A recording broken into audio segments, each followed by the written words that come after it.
Good evening, everyone. We're going to take 5 more minutes because of the rain to let some of our commission members get here and other people who might want to speak. Thank you for understanding.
Okay, we're going to start now. I know he's not here, but we're going to start.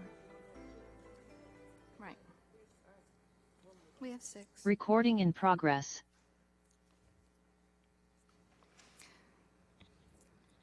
Good evening, everyone, and welcome to the June 16th, 2025 Greensboro Planning and Zoning Meeting. My name is Catherine Maggot, and I am chair of the commission. We have 2 commission members who will be here shortly, Commissioner Glass and Commissioner Peterson. If the other commissioners would introduce themselves, starting from my right. Warshay Downing. Sandra O'Connor. Mary Skeens. Paul G. Gilmer Sr. Stu Nichols. Thank you. Members of the commission are appointed by the City Council and serve without pay. The commission reviews all original zoning and rezoning requests for the City of Greensboro. Each commissioner normally visits each site prior to this meeting. All commissioners are required to vote unless they have a conflict of interest. When speaking here tonight, please direct all questions and comments to the Zoning Commission. The chair or commissioners will ask the staff to comment on questions. This meeting is being conducted in person and online and is being recorded and televised on the Greensboro Television Network, GTN, and the telecast is being closed captioned for the hearing impaired. If anyone participating online needs help with Zoom during this meeting, please email Lucas Carter at lucas.carter@greensboro-nc.gov. When a case is called that you're interested in, people wishing to speak in person will need to come to the podium. People wishing to speak online will need to use the raise hand function under the reaction button. Please find the raise hand function now under the reaction button. Participants attending by Zoom will be able to view the meeting and speak when they are called upon. When you are called upon to speak, please state your name and address for the record. The procedure used at this public hearing is as follows. Planning staff presents background information and makes a recommendation. The applicant will present a short summary of how he or she communicated with the neighborhood and why the request is reasonable. The applicants and other persons in favor of the request share 10 minutes of speaking time. Those opposed to the request share 10 minutes of speaking time. Then the rebuttal. Those in favor share 5 minutes of speaking time. Those in opposition share 5 minutes of speaking time. In an effort to run the meeting more efficiently, the Planning and Zoning Commission may reorganize the meeting agenda. Cases in which no opposition has been expressed to the Planning Department and in which the Commission members do not feel necessitates a discussion will be moved to the top of the agenda and will become the expedited agenda. Staff will provide a shortened presentation for those cases, and the applicant will have up to 2 minutes to address the Commission if desired, to provide information they want the Commission to know. The process after deliberation, all approved ordinances or denied cases receiving 6 or more favorable votes will constitute a final action unless an appeal is submitted in writing to the Planning Department and the appeal fee paid within 10 days. All annexed ordinances receiving 6 or more votes will be favorably recommended and subject to a public hearing by the City Council. All ordinances receiving a majority of favorable votes but less than 6 will be subject to a public hearing by the City Council. I'll make an acknowledgement that we have 2 commissioners that are on their way, Commissioner Glass and Commissioner Peterson. The approval of the minutes. I will entertain a motion to approve the May 2024 minutes. Madam Chairman, there is a slight correction in reference to case number Z-25-04-005, 1419 Glendale Drive from last month. My name is spelled wrong on there, which is not uncommon. I would like to approve the minute with that necessary correction, please. Thank you, Mr. Gilmore. We will add that, please, to the minutes. And I second the motion. Thank you. All of those in favor, please signify by raising your hand and saying aye. Aye. All those opposed? That passes 6-0. Thank you. Withdrawals and continuances. Mr. Lucas, I understand that we have 2 continuances tonight. I'm sorry, 1 continuance tonight. There's 2 parts to it. The first part is Z25-06-003, 3711 McConnell Road, and a portion of 3725 McConnell Road, and Z25-6-004, a portion of McConnell Road, a right-of-way. That's correct. There's an annexation request with that as well that is PLP 25-21. That's an annexation for the same property. So when you vote for continuing it for 30 days, you would include that as well. Thank you. And that the 30-day date would be July 21st. So I will entertain a motion. Madam Chair, I move approval of the continuance. And the PLP as well. Thank you, Ms. O'Connor and Ms. Turner. Okay, all those in favor, please signify by raising your hand and saying aye. Aye. All those opposed? That passes 7-0. It's my understanding Chair that... Magid, I apologize. Sorry. I believe the vote count now is 8 with Commissioner Peterson being present. we had 8. I'm sorry. That was 8. No worries, yes, ma'am. Thank you very much. All right, now I would like to hear some insights from our city attorney first. Thank you. Thank you, Chair Magid, and good evening, everyone. Much of the Planning and Zoning Commission's work this evening will relate to the consideration of rezoning applications. I'd like to remind everyone that when the Commission considers these rezoning applications, its determinations are based on the land uses that are allowed under the zoning district that's been put forth in the application, as well as any conditions that have been proposed as part of that application. Land use impacts on public infrastructure are relevant in rezoning matters. It's important to know that the Commission is not here to determine all details of a development, though. That process involves staff input and evaluation that goes beyond the scope of the Commission's work here this evening. If a rezoning were to generate a certain amount of traffic flow, the Commissioners will have been provided with a summary traffic impact study, and many site-specific development features, such as the means of stormwater management, are evaluated through the Technical Review Committee, as opposed to in this forum. Lastly, concerns that are not related to land use are not germane to the Commission's consideration of rezoning applications. Generalized concerns about crime rates and questions of who may own or live at or use a subject property are not for the Commission's consideration. If there are questions about matters that aren't addressed this evening, those can be referred to the Planning Department or City Technical staff as appropriate. Thank you. Thank you, Mr. Duchamp. I'd like to just make a correction before we go further. The minutes was 7-0, and the motion was 8-0. Thank you. Now, it's my understanding that we have 8 cases that are being expedited, and I'm going to read each of them out. The first one, Z25-06-002, 5201 Roanne Way, the CM rezoning. Z25-06-005, 2023 Willow Road and Alamance Church Road, a PUD, annexed original and rezoning in a UDP. Z25-06-006, 1324 Alamance Church Road, a PUD. Z25-06-007, eastern portion of Willow Road right-of-way, and R5. Z25-06-008, 4712 High Cone Road, a CM. Z25-06-009, 2603 Cromwell Road, an R3.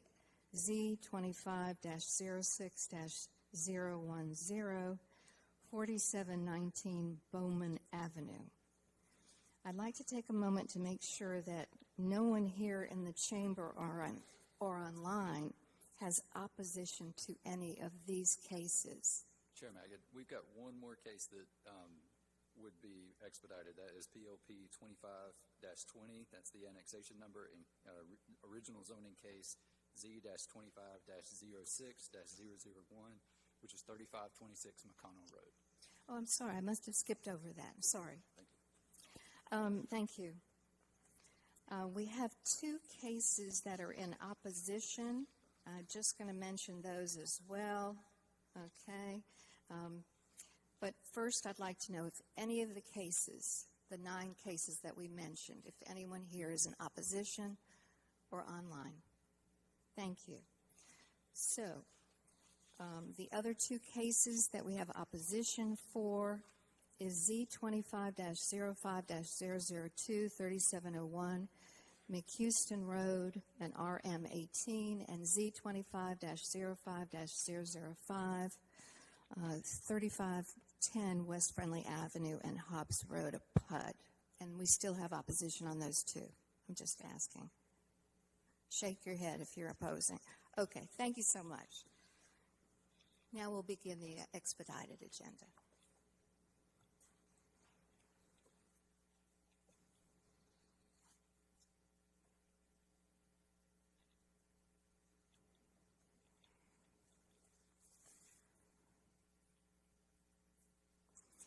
Item PLP 25-20 and Z25-06-001, an annexation and original zoning request from County AG Agricultural to City CDLI Conditional District Light Industrial for the property identified as 3526 McConnell Road, generally described as south of McConnell Road and east of Youngs Mill Road, 0.936 acres. Mr. Nelson.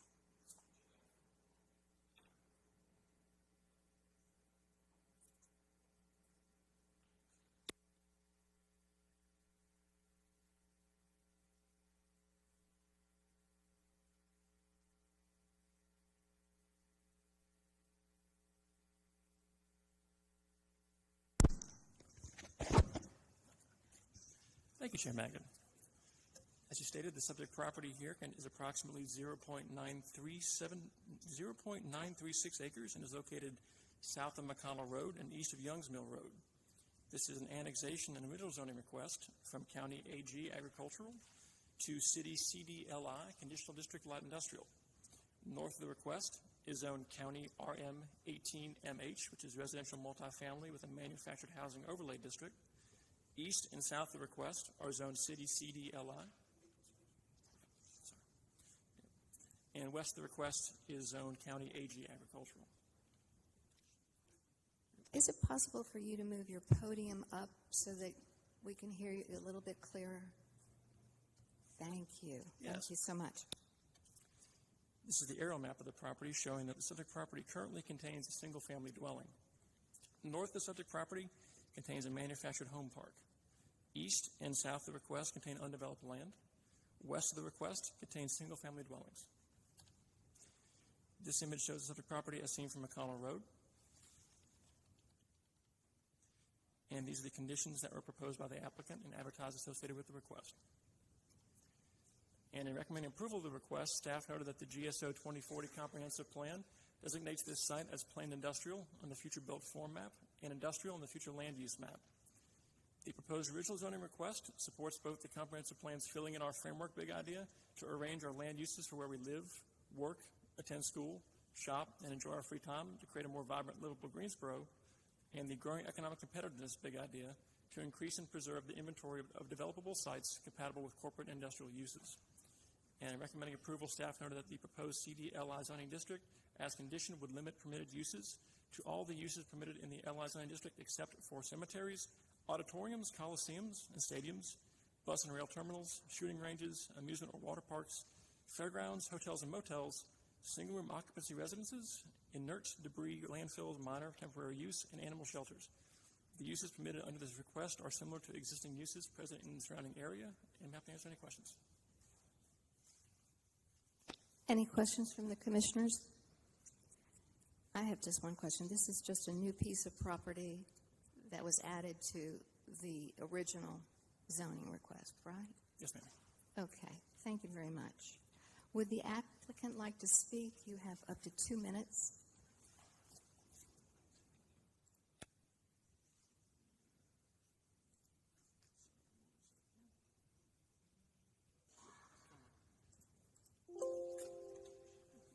Thank you, Madam Chair. Amanda Hodiern, 804 Green Valley Road, Suite 200 here in Greensboro. I did just want to mention one thing because I made a commitment to a neighbor that I would. When you saw this last year, we had specific enhanced landscaping conditions to protect our residential neighbors to the west. And I just wanted to highlight that those are still in place by virtue of this second condition here. It enhances the type of plantings that will be in that type A yard, and that will be reflected as you see here, in that circled area. That becomes the new western border by virtue of this case, and I just wanted to get on the record because I committed to this property owner that we would, that his enhanced buffer will be in place in that area. And I'm here if you have any additional questions. Thank you very much. That was helpful. Any questions? Okay. Seeing none, without further objection, we will close the public hearing, and I will entertain a motion.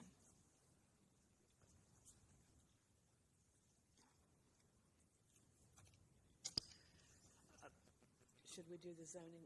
Where does the zoning come in? You can do the annexation first. Yes, That's we're what I going to do the thought. annexation first and then the original zoning. Yes. In relation to 3526 McConnell Road, request to be annexed, I make a recommendation that we annex that into the city. Second the motion. Thank you, Ms. Skeens and Ms. O'Connor. All right, we'll take a vote. All those in favor signify by raising your hand and saying aye. Aye. All those opposed? That passes 8-0. Now we need the original zoning. I'll make a motion on case Z 25-06-001. The Greensboro Planning and Zoning Commission believes that its action to recommend approval of the original zoning request for the property at 3526 McConnell Road from County AG to City CDLI Conditional District Light Industrial to be consistent with the Greensboro 2040 Comprehensive Plan and considers the action to be reasonable and the public interest for the following reasons. The request is consistent with the Comprehensive Plan's future built form map and future land use map. The proposed city CDLI zoning district permits uses that fit the context of the surrounding area and limits negative impacts on adjacent properties. The request is reasonable due to the size, physical conditions, and other attributes of the area. It will benefit the property owner and surrounding community, and approval is in the public interest. Commissioner Second Gill. the motion. Thank you, Ms. Skeens and Ms. O'Connor. And I'd just like to say that we're going to do both the annexation and the original zoning summary at the end because it's the same. They're both final action. So now we will take a vote. All those in favor signify by raising your hand and saying, Excuse me. I'm sorry, Ms. Magid, this would be a recommendation only for annexation. I'm sorry, this would be a recommendation. So, I'm sorry. Okay, both of them are recommendations. Thank you. All right. So all those in favor signify by raising your hand and saying aye. Aye. Any opposed? That passes 8-0. This constitutes a favorable recommendation and is subject to a public hearing at the Tuesday, July 15th, 2025 City Council meeting. Have we heard anything from Ms. Glass yet? Okay. All right, thank you.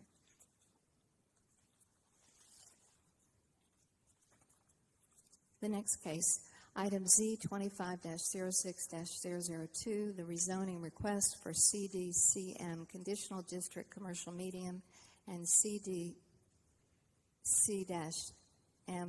Conditional District Commercial Medium to CDCM Conditional District Commercial Medium for the property identified as 5601 Rowan Way, generally described as south of Rowan Way and west of Nicholas Road, 10.35 9 acres. And Mr. Nelson. Thank you, Chair Magid. As you stated, the subject area property is approximately 10.359 acres and is located south of Rand Way and west of Nicholas Road. This is a rezoning request from two separate CDCM districts which have different conditions, both those being conditional district commercial medium, and they are seeking to go to a unified CDCM district to facilitate their development. North of the request is zoned HI, heavy industrial. East of the request is zoned R3, residential single family 3, and CM, commercial medium. South of the request is zoned CDCM, conditional district commercial medium, a different CDCM, and LI, light industrial. And west of the request are zoned CDCM and LI. The subject property currently contains an automobile sales and service use. North of the request contains the Interstate 40 right-of-way and chemical manufacturing farther north. East of the request contains a veterinary office in undeveloped land. South of the request contains a shopping center and indoor recreation use. And west of the request contains automobile sales and service and undeveloped land.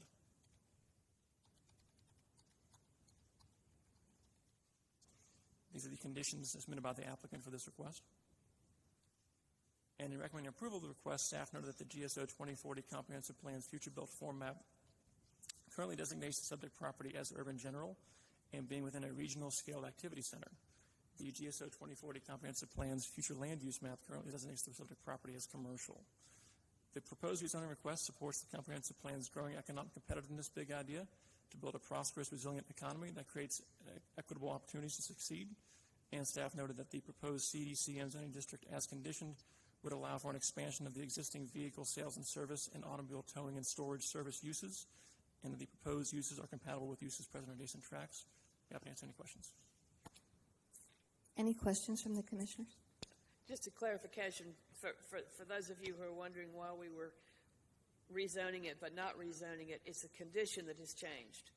It was originally submitted for 70,000 square feet of vehicle sales and service, and they've been very successful, and they want to increase it to 80,000. That's why we're here. That's correct, ma'am. Thank you, Ms. Gaines. Okay. Would the applicant like to make any comments? You have up to 2 minutes.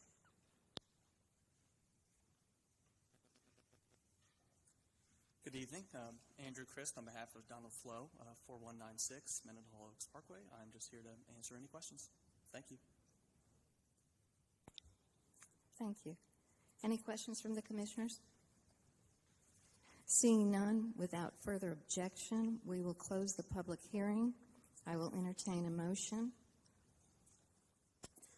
Madam Chair, I'd like to make a motion regarding agenda item number Z2506002 405601 Rowan Way. The Greensboro Planning and Zoning Commission believes that its action to recommend approval of the rezoning request for the property at 5601 Rowan Way from CDCM Conditional District Commercial Medium and CDCM Conditional District Commercial Medium to CDCM Conditional District Commercial Medium to be consistent with the adopted GSO 2040 Comprehensive Plan and considers its action taken to be reasonable and in the public interest for the following reasons. Number one, the request is consistent with the Comprehensive Plan's future built form map and future land use map. Number two, the proposed CDCM zoning district permits uses that fits the context of the surrounding area and limits negative impacts on the adjacent properties. Number three, the request is reasonable due to the size, physical conditions, and other attributes of the area. It will benefit the property owner and surrounding community, and approval is in the public interest. I need a second, please. Second. Thank you, Mr. Downing. And Ms. Turner, I will now take a vote. All those in favor signify by raising your hand and saying aye. Aye. Any opposed? That passes 8-0. This approval constitutes a final action unless an appeal is submitted in writing to the Planning Department and the appeal fee paid within 10 days. Anyone may file such appeal. All such appeals will be subject to a public hearing on Tuesday, July 15th, 2025, the City Council meeting. All adjoining property owners will be notified of any such appeal. Thank you. I'd just like to note that Mr. Peterson has joined us. Glad you're okay. The next item is PLP 25-22 and Z 25-06-005, an original zoning and rezoning request from County RM8 Residential Multifamily and County RS30 Residential Single Family, City R5 Residential Single Family 5, and City R3 Residential Single Family 3 to a City PUD planned unit development and consideration of the required unified development plan for the properties identified as 2101, 2103, 2023, and 2029 Willow Road, 1301, 1321, and 1323 Alamance Church Road, and 1605 ZZ, and 1607 Sharp Road, generally described as north of Alamance Church Road, east of Willow Road, and west of Sharp Road, 48.87 acres.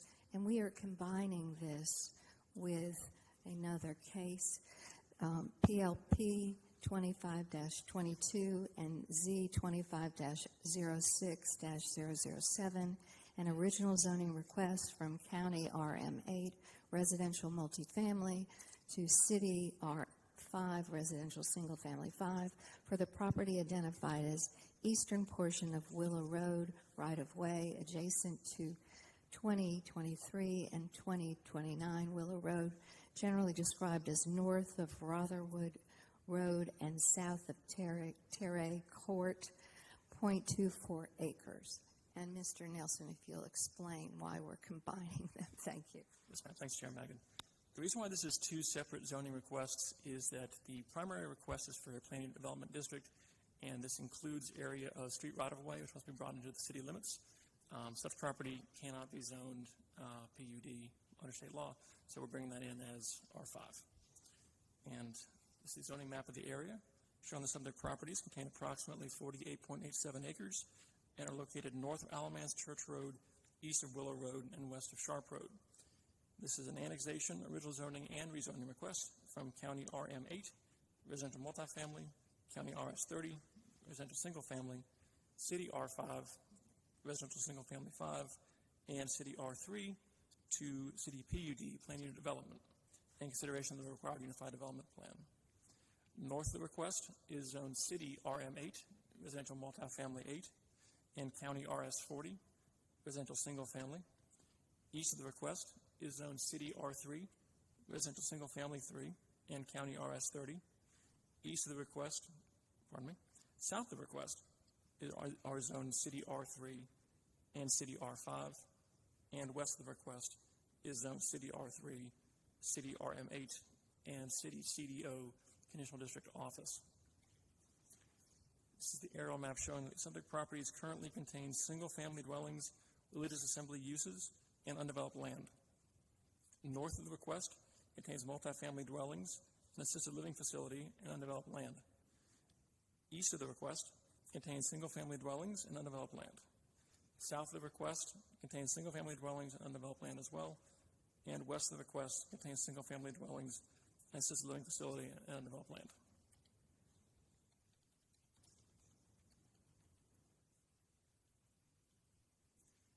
These are the conditions proposed by the applicant associated with the request. And this is an overview of the Unified Development Plan, which was recommended for approval by the Technical Review Committee.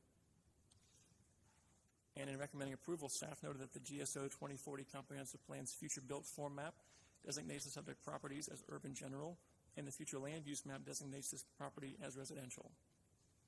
The proposed original zoning and rezoning requests support the comprehensive plan's filling in our framework big idea to arrange our land uses for where we live, work, attend school, shop, and enjoy our free time to create a more vibrant and livable Greensboro.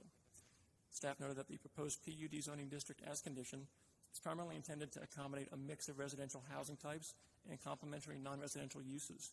The request also maintains continuity with the existing historic religious assembly use. The proposed original zoning request and rezoning request allows uses that are compatible with existing uses in the surrounding area.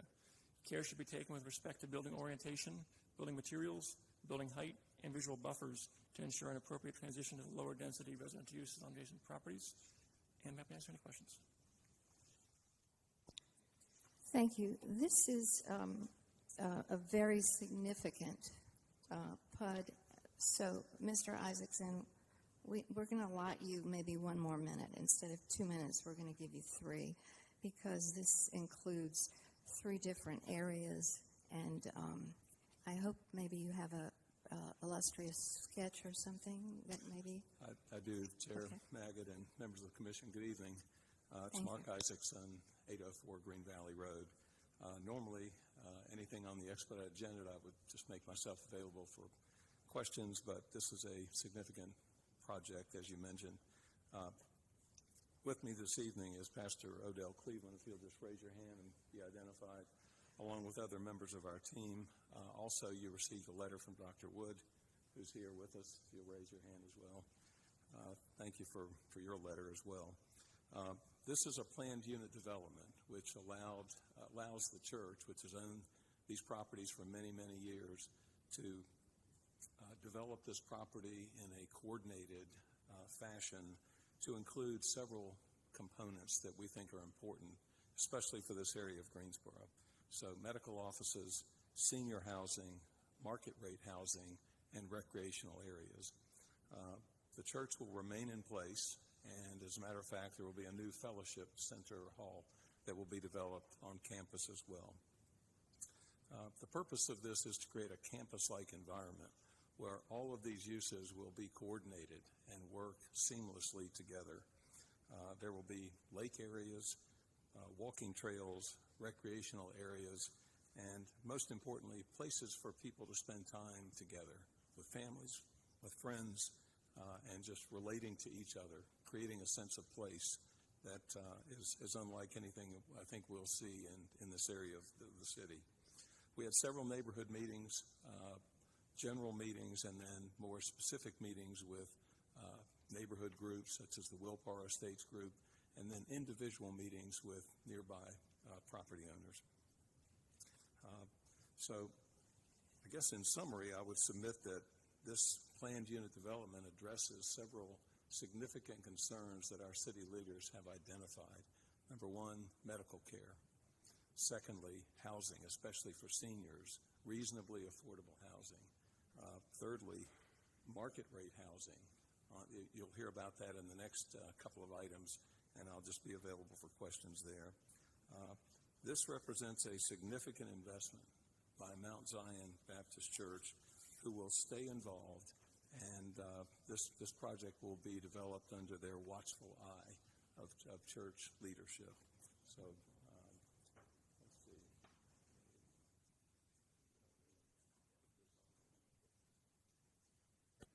And this is just an illustrious Right. illustration, but you have a 275 square foot religious assembly in Area 1. You've got a 35,000 square foot medical building it's going to be 3 floors high, and in Area 3 you have 280 senior housing units. Will those be apartments, townhomes, single family? Is that determined yet? You'll hear about the next project as well, but a combination of senior apartment homes and townhomes and single-family detached homes that will create a campus-like project on the church property. Thank you for that clarity. So that for illustrative purposes, this is the sketch plan that our engineering team at McAdams has prepared, and offer it for your review and consideration.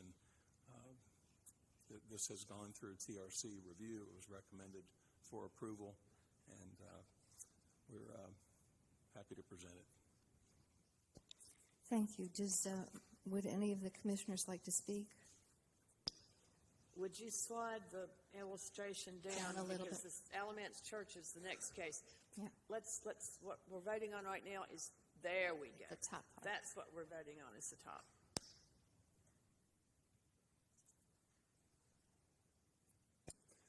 I just want to say, Madam Chair, I commend the church on their impact in the community. It's fostering community, belonging, and development, and I think it's a great aspect. I saw the letter that Dr. Fred Wood wrote, and it's not often that we see letters of recommendations for particular projects. So I commend the church and the committee on their job well done. And this must be a plan that took years to develop, which is going to be very significant and is very unusual in its approach. Any other comments? Okay, without further ado, without further objection, we will close the public hearing and I will entertain a motion. One quick question on the UDP, because it is for the entire project, right? Is it appropriate to do that even though we've got another case? We should have one UDP for the north For this one. and a separate UDP They're for two the separate south, numbers. for They're two the separate south of numbers. Alamance Church. Okay. Thank you. So first we need an annexation, and then we need an original and rezoning, and then we need a UDP. So first the annexation. This is Commissioner Peterson, PLP 25-22, an annexation request for 2023 and 2029 Willow Road, portion of Willow Road right-of-way, and a portion of 1605 ZZ and 1607 Sharp Road, described as east of Willow Road and west of Sharp Road, 27.64 acres for annexation. Seconded. Okay, we have two different annexation numbers. We have PLP 2522 with 005 and PLP 25-21 with 007. Just for clarity, there's two separate annexations. Those are original, or those are zoning numbers. Right. So the annexation number for this case is PLP 25-22. That's the annexation. Okay. Yeah. All right, so we're just doing 05 first. Thank you very much for the clarity. Okay. So, all right, I will take a vote. All those in favor signify by raising your hand and saying aye. Aye. All those opposed? The annexation passes 8-0. Now we'll have a zoning motion. All right, Madam Chair, I'd like to make a motion regarding agenda item Z25-06005 for, should I say all the addresses? Yes, I shall. 2101, 2103, 2023, and 2029 Willow Road, 1301, 1321, and 1323 Alamance Church Road, and 1605 and 1605 ZZ, and 1607 Sharp Road. The Greensboro Planning and Zoning Commission believes that its action to recommend approval of the original zoning and rezoning request for the properties at 2101 and 2103 and 2023 and 2029 Willow Road, 1301, 1321, and 1323 Alamance Church Road, and 1605 and 1605 ZZ, and another one, and 1607 Sharp Road from County RM8 Residential Multifamily, County RS30 Residential Single Family, and City R5 Residential Single Family 5, and City R3 Residential Single Family 3, to City PUD Planned Unit Development to be consistent with the adopted GSO 2040 Comprehensive Plan, and considers the action taken to be reasonable and in the public interest for the following reasons. Number one, the request is consistent with the Comprehensive Plan's future built form map and future land use map. Number two, the proposed City PUD zoning PUD zoning district permits uses that fit the context of the surrounding area and limits negative impacts on the adjacent properties. And number three, the request is reasonable due to the size, physical conditions, and other attributes of the area. It will benefit the property owner and surrounding community, and approval is in the public interest. Commissioner Gilmore seconds. Thank you, Mr. Downing, Mr. Gilmore. Now we will take a vote. All those in favor signify by raising your hand and saying aye. Aye. Aye. Any opposed? That passes 8-0. Now we need to do the UDP. Mary Skeens, in relation to case Z-25-6-005, I make a motion we approve the UDP associated with that parcel. Commissioner Gilmer seconds. Thank you, Ms. Skeens and Mr. Gilmer. Now we will take a vote. All those in favor signify by raising your hand and saying aye. Aye. Any opposed? That passes 8-0.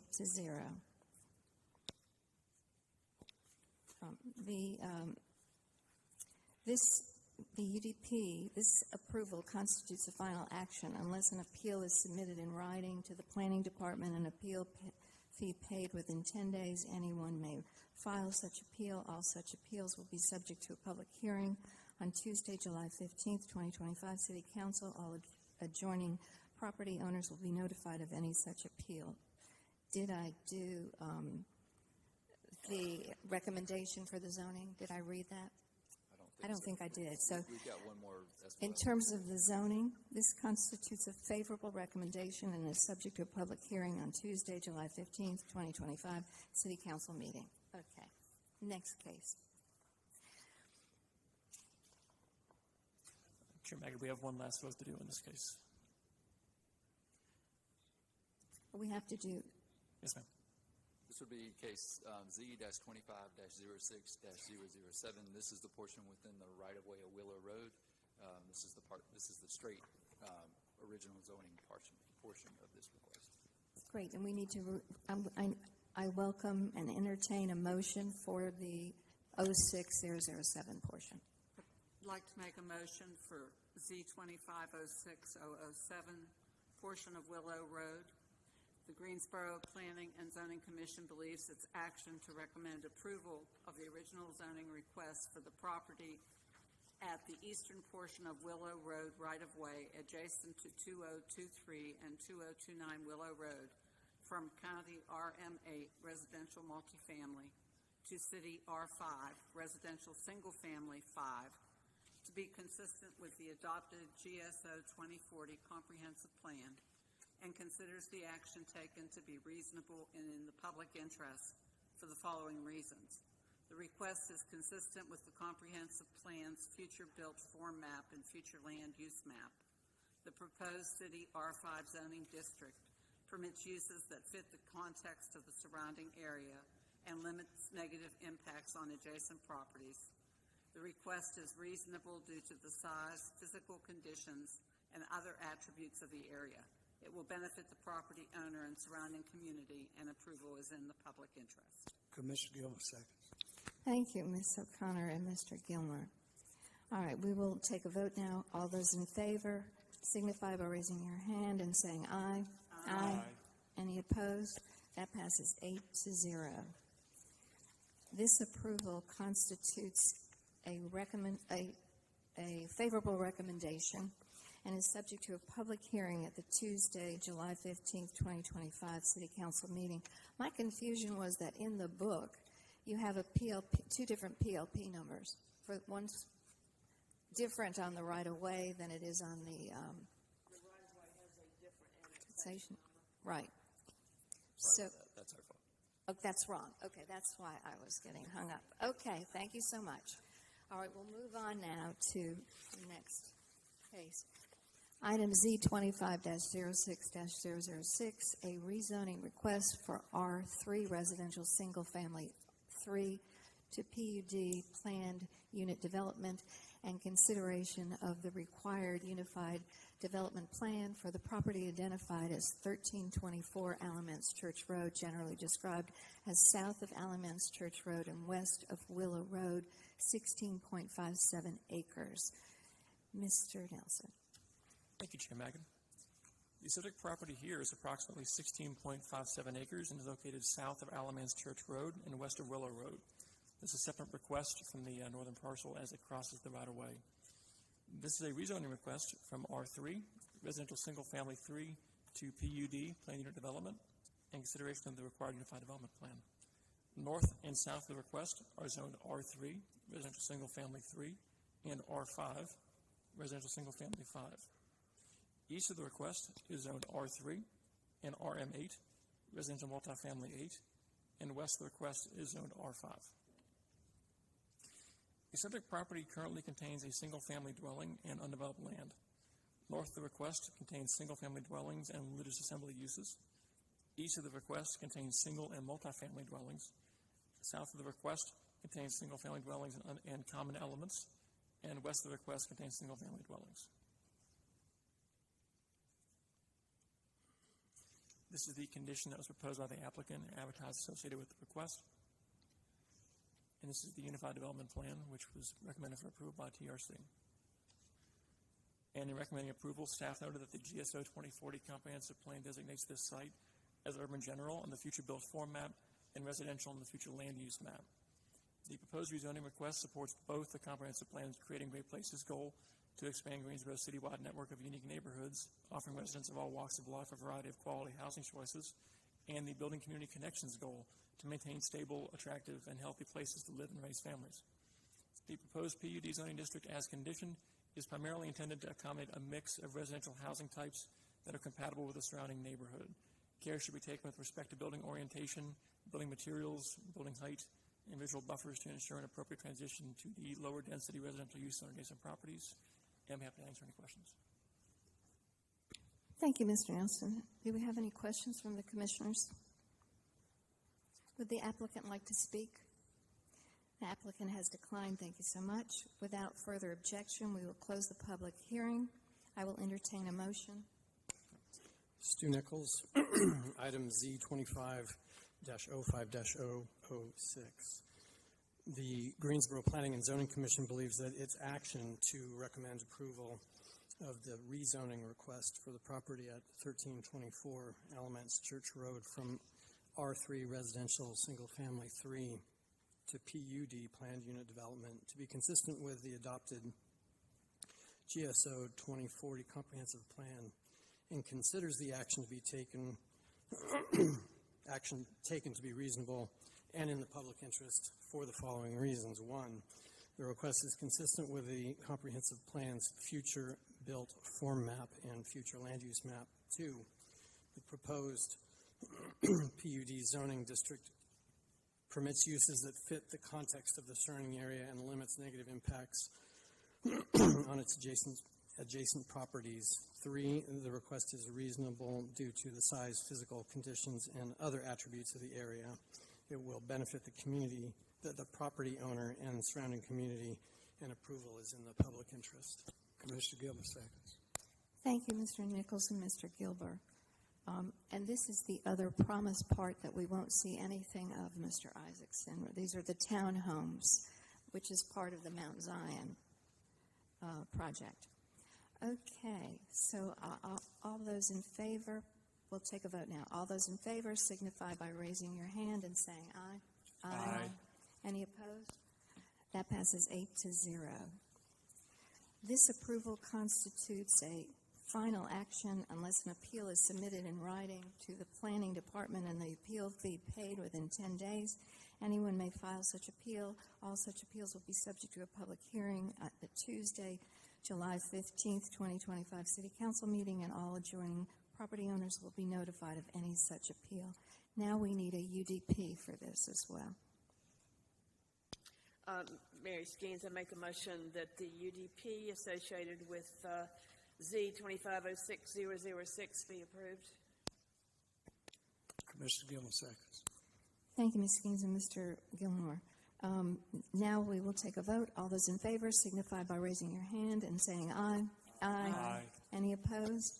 That passes 8-0. This approval constitutes a final action unless an appeal is submitted in writing to the planning department and the appeal fee paid within 10 days. Anyone may file such appeal. All such appeals will be subject to a public hearing at the Tuesday, July 15th, 2025 City Council meeting. All adjoining property owners will be notified of any such appeal. The next case on the expedited agenda is item PLP 25-23 and Z25-06-008, an annexation and original zoning request from County CZLB Conditional Zoning Limited Business to City CDCM Conditional District Commercial Medium for the property identified as 4712 High Cone Road. generally described as south of High Cone Road and east of Rankin Mill Road, 1.63 acres. And Mr. Nelson. Thank you, Chair Magid. The subject property is approximately 1.63 acres and is located south of High Cone Road and east of Rankin Mill Road. This is an annexation and original zoning request from County CZLB, Conditional Zoning Light Business, Limited Business, to City CDCM, Conditional District Commercial Medium. North of the request is zone, yes ma'am? Oh, sorry. North of the request is zone County RS3, Residential Single Family. East of the request is zone City CDCL, Conditional District Commercial Low.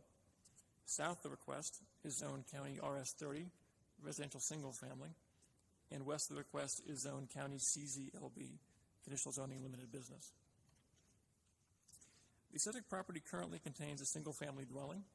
North and south of the request contains single-family dwellings. East of the request contains undeveloped land, and west of the request contains retail sales use. These are the conditions that were proposed by the applicant and advertised associated with the request.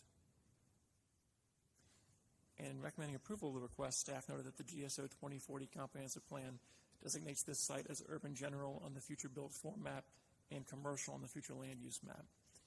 The proposed original zoning request supports both the comprehensive plan's filling in our framework big idea to arrange our land uses for where we live, work, attend school, shop, and enjoy our free time, to create a more vibrant, livable Greensboro, as well as the growing economic competitiveness big idea to build a prosperous, resilient economy that creates equitable opportunities to succeed.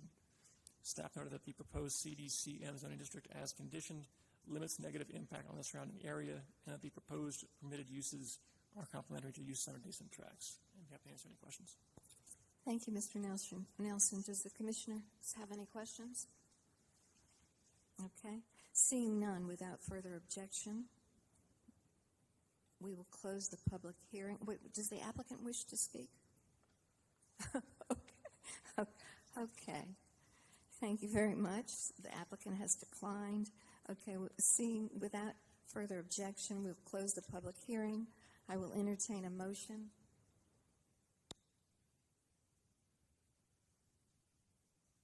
Someone take the motion on. We do have an annexation and we have an original zoning. I move for annexation. I'll second the motion. Thank you, Ms. Turner and Ms. O'Connor. Okay, we will take a vote. All those in favor of the annexation signify by raising your hand and saying aye. Aye. All those opposed? That passes 8-0, and now we need the original zoning. In case Z-25-06-008, Greensboro Planning and Zoning Commission believes that its action to recommend approval of the original zoning request for the property at 4712 High Cone Road from County CZLB Conditional Zoning Limited Business to City CDCM Conditional District Commercial Medium to be consistent with the adopted Greensboro 2040 Comprehensive Plan, and considers the action taken to be reasonable and in the public interest for the following reasons. The request is consistent with the Comprehensive Plan's future built form map and future land use map. The proposed City CDCM zoning district permits uses that fit the context of the surrounding area and limits negative impacts on adjacent properties. The request is reasonable due to the size, physical conditions, and other attributes of the area. It will benefit the property owner and surrounding community, and approval is in the public interest. Second. Who's second? I didn't. Okay, thank you, Mr. Donald and Ms. Gaines. Okay, now we will take a vote. All those in favor signify by raising your hand and saying aye. Aye. Any opposed? That passes 8-0. This constitutes a favorable recommendation and is subject to a public hearing at the Tuesday, July 15th, 2025 City Council meeting.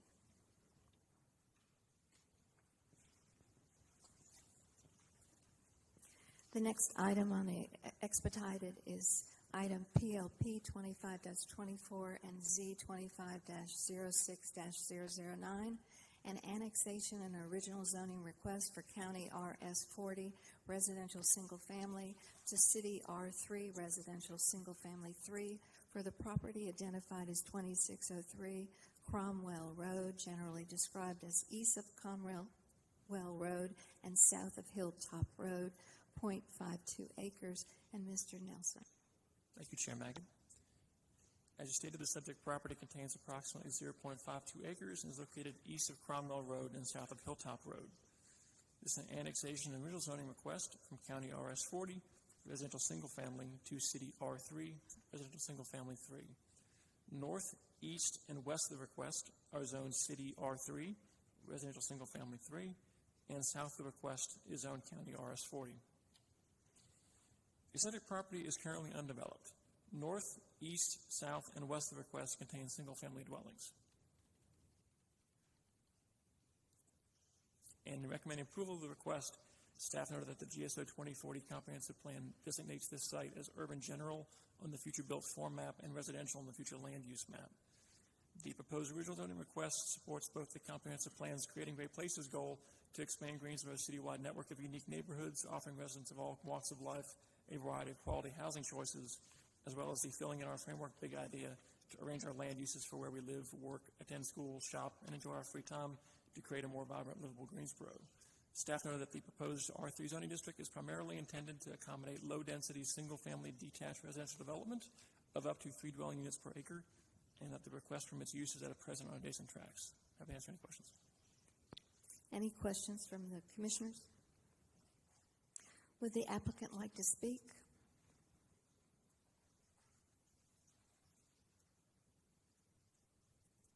Okay. Seeing none, without further objection, we will close the public hearing. I will entertain first a annexation motion. I move for the annexation of the property identified as 2603 Cromwell Road in Greensboro. Thank you. In a second. Second. Thank you, Mr. Nichols and Ms. Skeens. We'll take a vote now. All those in favor of the annexation, please signify by raising your hand and saying aye. Aye. All those opposed? That passes 8-0. Now we need a motion for the original zoning. Regarding Z 25-06009, 2603 Cromwell Road, the Greensboro Planning and Zoning Commission believes that its action to recommend approval of the original zoning request for the property at 2603 Cromwell Road from County RS 40 Residential Single Family to City R3 Residential Single Family 3 to be consistent with the adopted GSO 2040 Comprehensive Plan, and considers the action taken to be reasonable in the public interest for the following reasons. 1, the request is consistent with the Comprehensive Plan's future built form map and future land use map. 2, the proposed City R3 zoning district permits uses that fit the context of the surrounding area and limits negative impacts on adjacent properties. 3, the request is reasonable due to the size, physical conditions, and other attributes of the area. It will benefit the property owner and surrounding community, and approval is in the public interest. Stu Nichols, second. Thank you, Ms. Turner and Mr. Nichols. Now we will take a vote. All those in favor signify by raising your hand and saying aye. Aye. Any opposed? That passes 8-0. This approval constitutes a favorable recommendation and is subject to a public hearing at the Tuesday, July 15th, 2025 City Council meeting. Thank you. The next item on our agenda is PLP 25-25 and Z 2506-010, an annexation and original zoning request from County RS 20 Residential Single Family to City R3 Residential Single Family 3 for the property identified as 4719 Bowman Avenue, generally described as south of Bowman Avenue and southwest of Oakville Street, 0.31 acres. Mr. Nelson. Thank you, Chair Magid. The subject property is approximately 0.31 acres and is located southeast of Bowman Avenue and southwest of Oakville Street. This is an annexation and original zoning request from County RS 20, residential single family, to City R3, residential single family 3. North, east, south, and west of the request are zoned County RS 20, residential single family. The subject property currently contains a single family dwelling. North, east, south, and west of the request contain single family dwellings. And in recommending approval of the request, staff noted that the GSO 2040 comprehensive plan designates this site as urban general in the future built form map and residential in the future land use map. The proposed original zoning request supports both the comprehensive plan's Creating Great Places goal to expand Greensboro's citywide network of unique neighborhoods offering residents of all walks of life a variety of quality housing choices, and the filling in our framework big idea to arrange our land uses for where we live, work, attend school, shop, and enjoy our free time to create a more vibrant, livable Greensboro. The proposed R3 zoning district is primarily intended to accommodate low-density, single-family detached residential development of up to 3 dwelling units per acre. The request permits uses that are permitted on present on adjacent tracts. I'm happy to answer any questions. I have a question. I don't know if it matters, so perhaps it doesn't apply. Is this on a public or a private street, and does that matter in our consideration?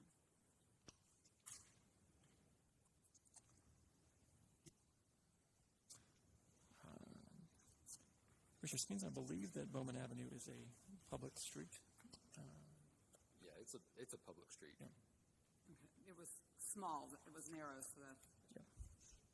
Thank you. Yes, ma'am. Any other questions from the commissioners? Would the applicant like to speak? Okay. Thank you. The applicant is not here, and so seeing none, without further objection, we'll close the public hearing. I will entertain a motion for rezoning. Madam Chair, I move approval of the annexation. Oh, I'm on the wrong case here. Second. Thank you, Ms. O'Connor and Ms. Skeens. We'll take a vote. All those in favor signify by raising your hand and saying aye. Aye. Anyone opposed? That passes 8-0. And now we need a motion for the rezoning. In regard to item Z 2506010, 4719 Bowman Avenue, the Greensboro Planning and Zoning Commission believes that its action to recommend approval of the original zoning request for the property at 4719 Bowman Avenue from County RS 20 Residential Single Family to City R3 Residential Single Family 3 to be consistent with the adopted GSO 2040 Comprehensive Plan and considers the action taken to be reasonable and in the public interest for the following reasons. The request is consistent with the Comprehensive Plan's future built form map and future land use map. The proposed City R3 zoning district permits uses that fit the context of the surrounding area and limits negative impacts on adjacent properties. The request is reasonable due to the size, physical conditions, and other attributes of the area. It will benefit the property owner and surrounding community, and approval is in the public interest. Mary Skeens, second. Thank you, Ms. O'Connor and Ms. Skeens. I just want to make a correction. This is an original zoning, not a rezoning. Okay. We'll take a vote now. All those in favor signify by raising your hand and saying aye. Aye. Anyone opposed? That passes 8-0. This constitutes a favorable recommendation and is subject to a public hearing on Tuesday, July 15th, 2025, City Council meeting. Now we will move to the regular agenda. That concludes the expedited agenda.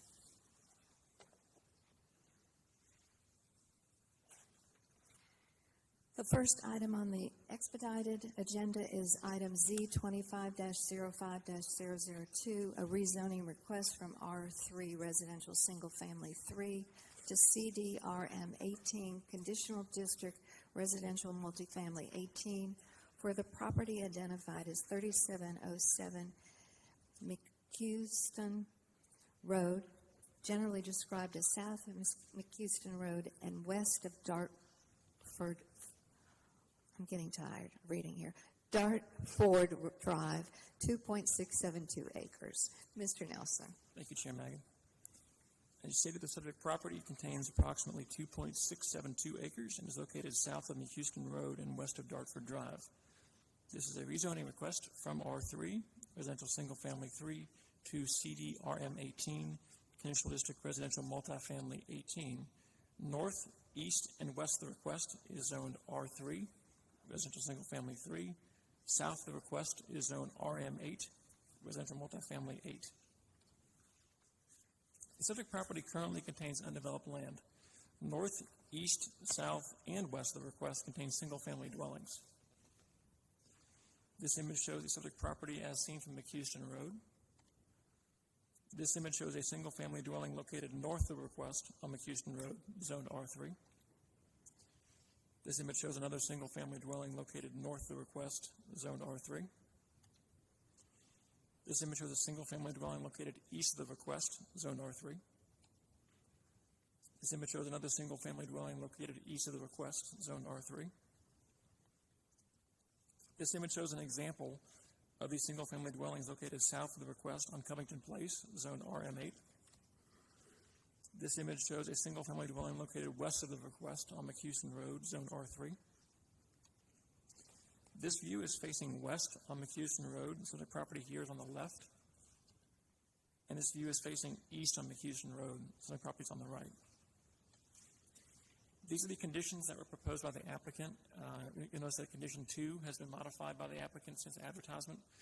The condition that is now proposed currently reads, no less than 20% of the building facade will consist of brick. The remainder of the building shall consist of fiber cement and a maximum of 70% vinyl. And I do note that the Commission will need to vote to accept this new condition as proposed by the applicant. We'll take a vote. All those in favor of adding the condition signify by raising your arm and saying aye. Aye. All those opposed? That passes 8-0. And I didn't catch the second, Chair Magid. Yeah, I Chair need a Magid, second. could we make sure whoever's making the motion, and then let's get a second just to make sure we're clear on that. Okay. Would someone make a motion for this, please? I'll make the motion. Thank you, Ms. O'Connor. And a second? I second. Thank you, Mr. Nichols. All right, we'll take a vote now. All those in favor signify by raising your hand and saying aye. Aye. All those opposed? That passes 8-0. In recommending approval of the request, staff noted that the GSO 2040 comprehensive plan designates this site as urban general on the future built form map and residential on the future land use map. The proposed rezoning request supports the comprehensive plan's filling in our framework goal to arrange land uses for a more vibrant, livable Greensboro, and the Creating Great Places goal to expand Greensboro's citywide network of unique neighborhoods, offering residents of all walks of life a variety of quality housing choices. Staff noted that the proposed CDRM 18 zoning district as condition would allow residential uses that are compatible with the surrounding area. The proposed density is appropriate as the subject property is located in proximity to major thoroughfares and in support of the higher intensity uses nearby. Care should be taken with respect to building orientation, building materials, building height, and visual buffers to ensure an appropriate transition to the lower density residential uses on adjacent properties. Happy to answer any questions.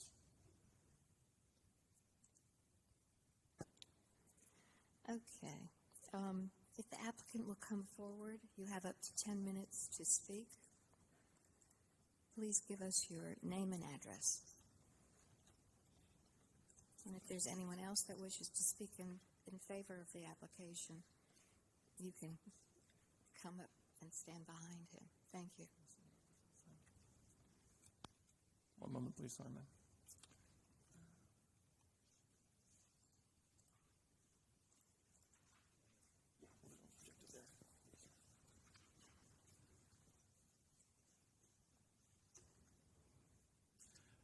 Good evening, Commissioners. My name is Richard Ringler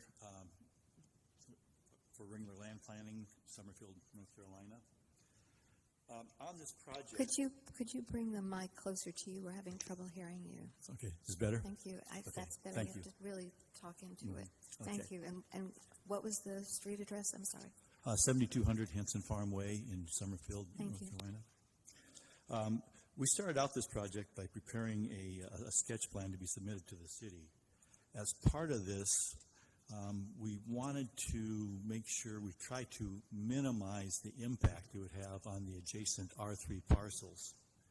So we did the layout such that the buildings are set in a manner that the rear of the buildings would face the two properties, or the properties on the east side and on the west side. Can we get this?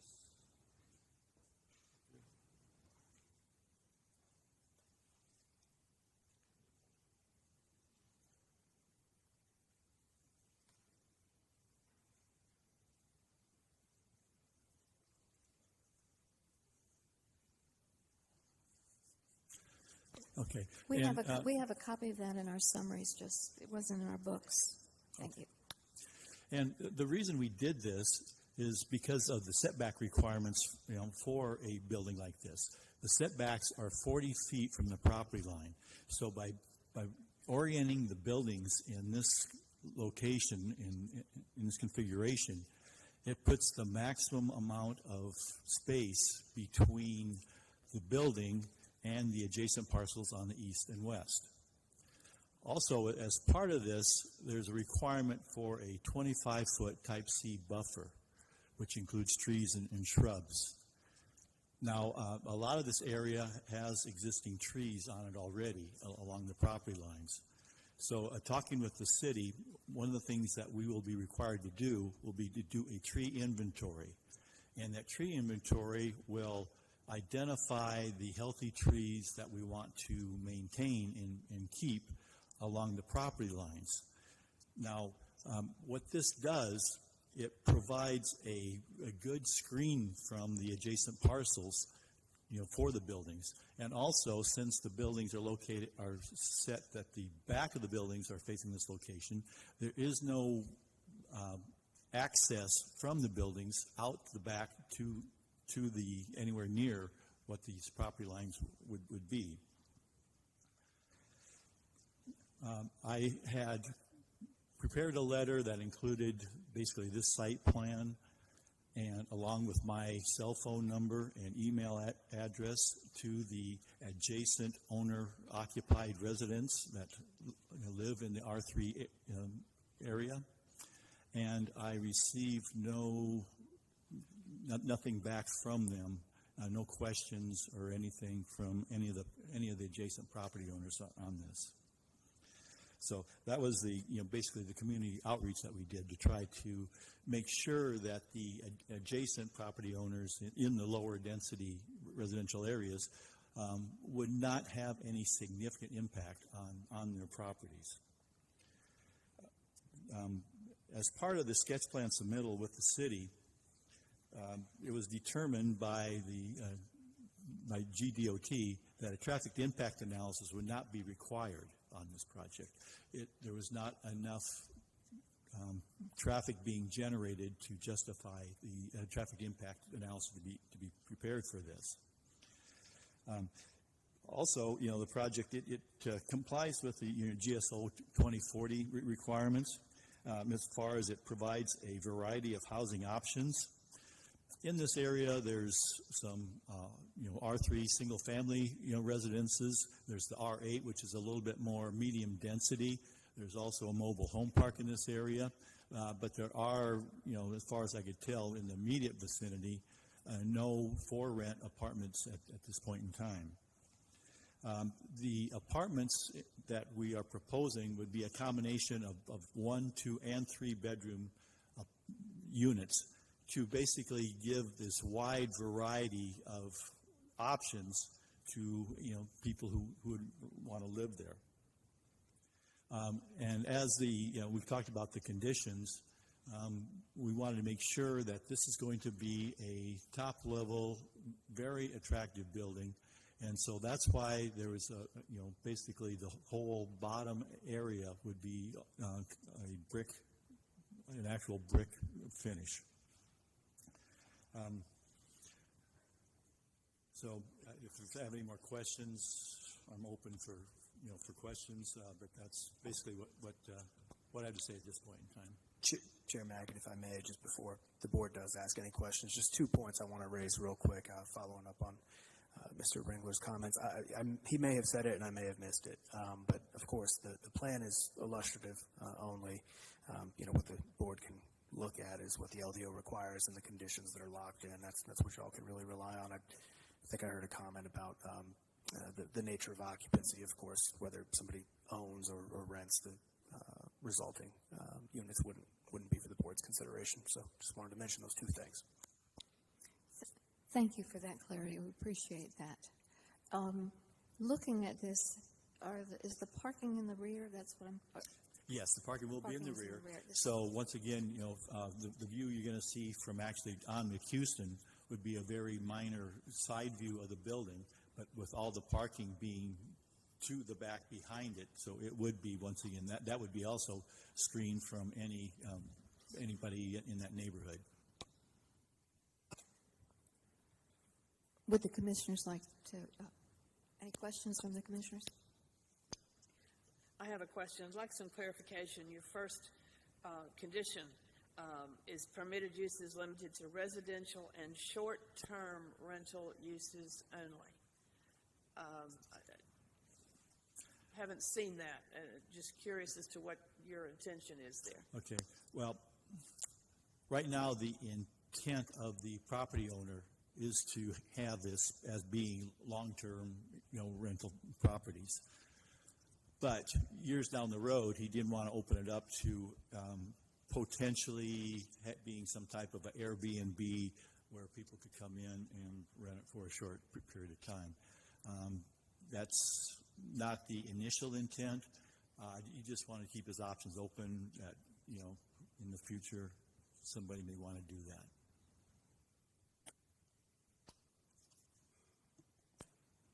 Can I ask staff to elaborate on our short-term rental ordinance that we passed not too long ago? Yes. The short-term rental ordinance, first off, it does need to be specifically enumerated in the condition if short-term rentals are something that they would like to do. Short-term rentals are technically looked at as an overnight accommodation. They are also with the understanding that they operate within dwellings. But they are listed in the short-term or in the overnight accommodation section of our land development ordinance permitted use table. So it does need to be specifically enumerated. With respect to multifamily dwellings, however, I'd like to point out that our ordinance does provide a maximum number of a maximum percentage within each multifamily dwelling or multifamily building, even development, that can have it. So it's not like the entire development could be short-term rentals. I have a question as well, Madam Chair. Mr. Downing. So I'm reading the letter of the proposed zoning change, and I do understand mistakes happen. It says the public hearing is set for September 19th, 2022. Was this ever corrected with the neighbors when they received the letter, or was it sent as it is? Yeah, it was sent as is. Okay. I'm just curious. Thank you. I just wanted to get some more clarity about outreach, community outreach. Yes. Could you tell us again, was there a public meeting? Was there? No, there was no public meeting, but we did, I said I did give them both my cell phone number and my email address if they wanted to contact me if they had any questions or concerns about the project. So you sent out a flyer notifying a public meeting, or? No, we did not plan to have a public meeting. We didn't feel that would really be warranted. We were just trying to basically get the adjacent property owners involved so that if they did have any questions, they had a method that they could contact me and have any questions answered to them. Thank you. Anyone else? Yes, can I follow up on that? So when you notified neighbors, you didn't send it to everyone that was mailed a notice by the city. You just contacted adjacent neighbors? That's correct. Thank you.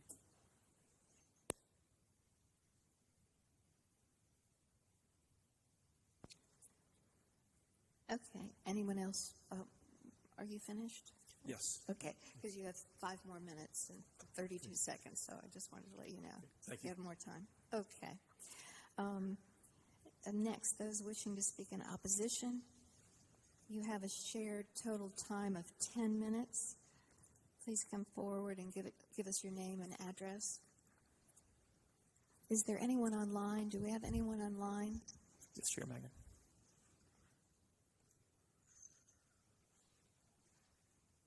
Allowed to ask questions or make comments?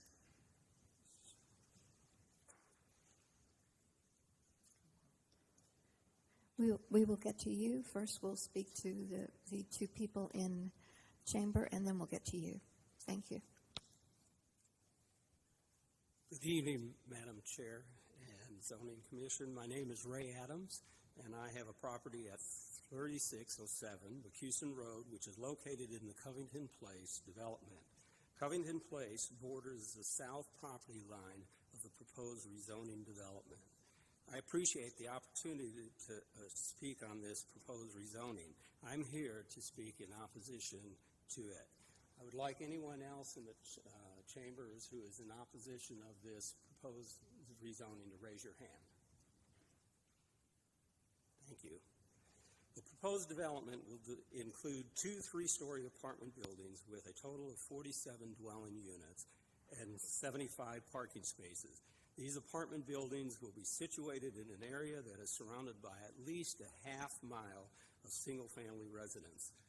This includes the RM8 Covington Place and the R7 Anniston single-family home development that are essentially the same as the surrounding R3 single-family homes. They just are smaller, have smaller yards surrounding the houses. Placing radically different apartment buildings, taller and more densely populated in the middle of mostly one-story structures will drastically and glaringly be out of place. They will tower over the adjacent single-family homes. The closest apartments are about a mile away on West Vandalia Road, across from the Hemp Hill Library, and they are only 2-story buildings. As you move further away, we start to see multifamily and apartment buildings, most of which, however, are only 2-story in height and are primarily situated adjacent to the bordering major roads like Holden and Vandalia. The proposed site is only accessed from one direction via the dead-end McCuson Road. McCuson Road and Osborne Road, the 2 Greensboro roads providing access from the proposed property to Holden or Vandalia, are just 2 lanes. With approximately 318 resident homes using only these 2 roads, adding 75 cars to a possible 636 cars will pose traffic issues. Increased density zonings like the one proposed here should be reserved for locations with ease of access directly to major roads that will not affect the area neighborhood with added traffic. Now, with the adjacent Highway 73 blocking off the west end of McCuson Road, it is unlikely more RM18 apartments could be built in the area, making these 2 proposed buildings even more out of place in the neighborhood. But on the flip side, if construction of more apartment buildings were encouraged in the future at the end of McCuson Road, it would just exacerbate the out-of-place look and traffic issues in the neighborhood.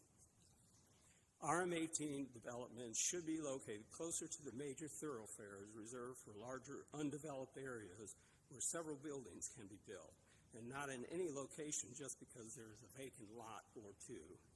Isolated lots should not be used to cram in 3-story buildings just to get the number of units allowed by this zoning. They should not be dropped in the middle of single-family area, but rather located where commercial use is more appropriate. Also, most apartment developments have more than 2 buildings with amenities, making them more financially feasible to upkeep. A concern, however, is that if these buildings are not profitable, the lack of upkeep might lead to deterioration, becoming a blight to the adjacent neighborhoods.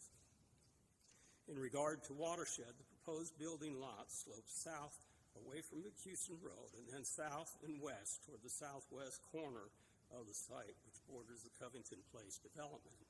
With about 2/3 of the proposed apartment building site covered with impervious surfaces, even with a proposed BMP, some water will most likely flow onto the lower Covington Place development, possibly affecting at least 15 homes.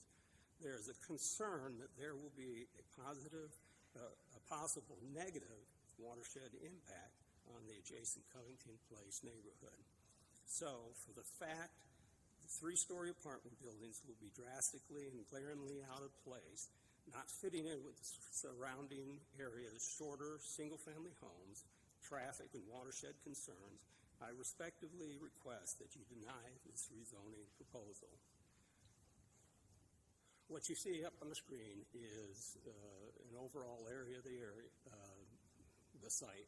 The site is going in this area here.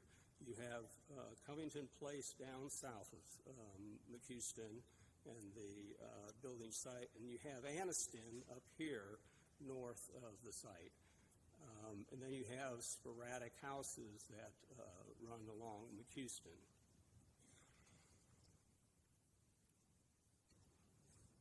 And this is what they're building. You've seen that. This is the house on the lot directly west of the proposed property. And this is a house, along with this house, that are directly across McHouston from the proposed building site. And as we move up McHouston Road, we see more single-family houses. When we get to Anniston, these are all single-story houses, single-family. These are examples of that development. Then we get to Covington Place, just up the road. Again, it borders, part of it borders the south property line of the proposed rezoning site. But they are single-story houses with some 1.5-story houses interspersed among that development. This is the cul-de-sac that is just south of the south border of the proposed building site. If there's any watershed issues, this is the site or the area that will be affected. And these houses actually share the south lot line with the proposed building site. These are just examples. Now, this is Village Walk. This is the apartment complex that is just under a mile away across from Hemp Hill Library.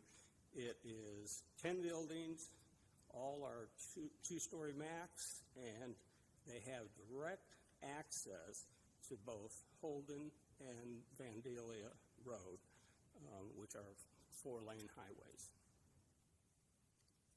And that's what I have for you today. Any questions? Any questions from the commissioners at this point? Okay, thank you.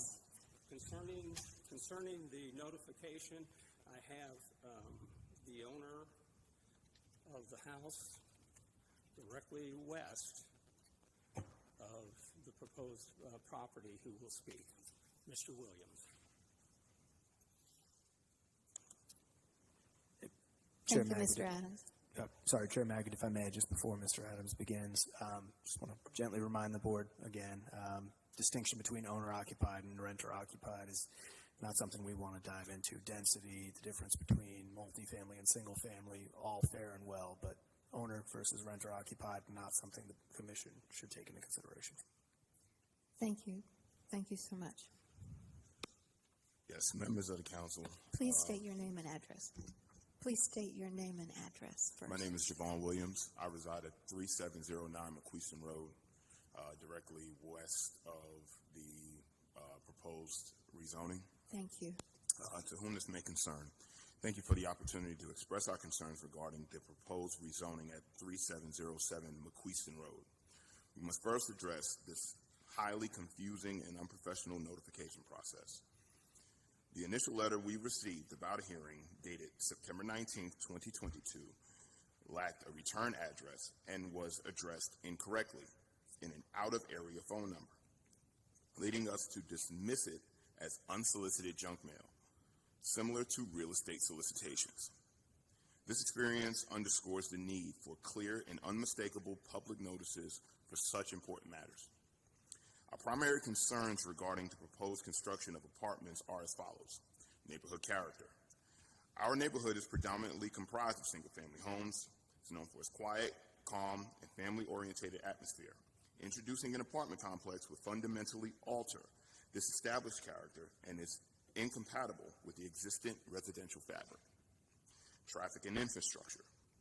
Our roads are not designed to handle increased traffic on an apartment complex would generate. We already experience issues with vehicles on our street as a cut-through to the highway, turning around in private driveways. This problem would be significantly exacerbated, leading to safety concerns and decreased quality of life for current residents. Noise pollution. The construction and subsequent occupation of an apartment building will introduce additional noise, compounding the existing highway noise and disrupting the peaceful environment that our residents value. Wildlife displacement. We are concerned about the potential displacement of local wildlife, which could lead to animals seeking refuge on private properties and requiring residents to incur costs for fencing to maintain privacy and deter unwanted intrusions. Community cohesion. The lack of information regarding the type of apartments proposed, specifically concerned about the short-term rentals, raises questions about how this development would impact long-term stability and family-oriented nature of our community. We fear it would undermine the strong sense of community that we currently have here. This is not solely our concern. This is the sentiment shared by many in our community. We urge you to deny this rezoning request, as this is a plan that's not for the betterment of our established neighborhood. Thank you for your time and consideration. Sincerely, Denaria Angevon Williams, 3709 McQueeston Road. Mr. Williams, could you help me for a minute and just repeat what the notice, the outreach notification that you got? I do have pictures, if possible. What was incorrect? And I'm confused. I'm sorry. As Councilman Downing, highlighted, it was highlighted, if I can, it would be a request has been submitted to rezone the property at located at 3707 McQueeston Road. Zoning Commission public hearing is set for September 19th, 2022. The site would have access off McQueeston Road. The parcel under consideration and potential site layout is shown on the attached map, which I did not bring with me, but this is also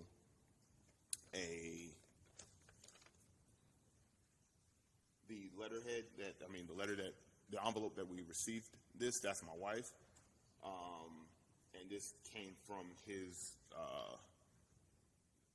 his business. No return address, nothing that we can validate or verify. Thank you so much. We appreciate that. Thank you so much. Anyone else want to speak in opposition? There was someone online. Correct? We only have 11 seconds. We'll let you speak at the rebuttal.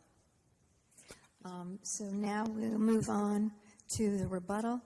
The applicant and others in favor, you will have 5 minutes to speak. Chair Magid, the speaker online wants to use that 11 seconds, I think. There's only 11 seconds, so I think we'll let her be the speaker for the rebuttal. I can't hear you at all. I never heard the presentations about Houston Road. Can you turn up your speaker on your computer, or can we attempt to increase her sound? I don't know if you can hear me, but I cannot hear you at all. I heard the rest of the meeting, but when it came to this part about McHouston Road, I can't hear anything. Can you hear me? Can someone give me a high five? Raise your hand if you can, please. We can hear you. Oh, now I can hear. Okay, thank you very much. All right, my name's Deborah Johnson. Wait. Can we communicate sorry? with her at all? Can we communicate with her at all? I couldn't not sure what the make out question what is, you Chair Mack. said. I'm sorry. We only have 11 seconds for her to speak, so let her speak for the 11 seconds, and then we'll let her continue in the rebuttal. Does she understand that she only has 11 seconds?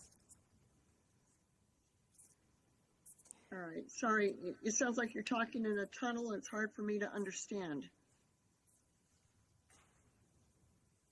Okay, we're going to come back to you. Can you hear All us? right. Thank Maybe you. I'll just say what I want to say. If You're you going to hear say. me. You're going to say in just a minute. Thank you. Okay. Now we'll go to the rebuttal in favor for 5 minutes, and then we will pick up with Ms. Johnson.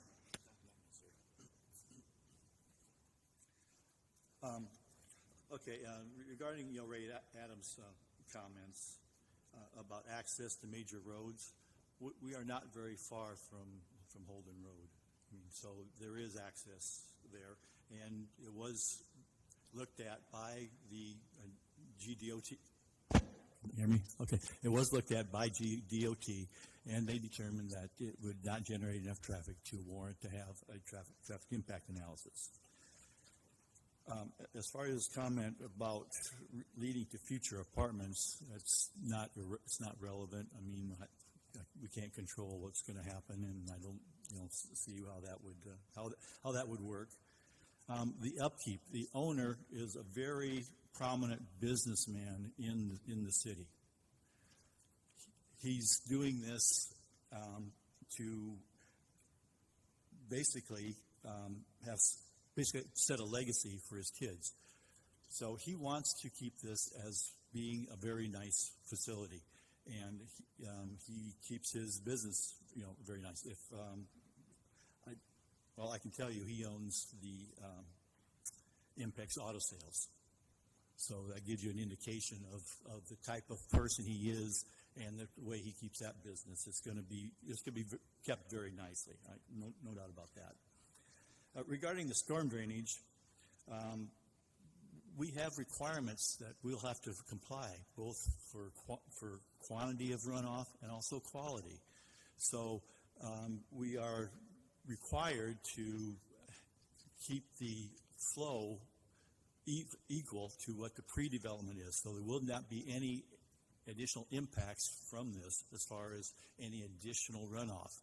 So there will be a whole storm drain system designed to both detain water so it won't increase the runoff, and also to treat the water so the water will actually be cleaner than what it is currently under existing conditions.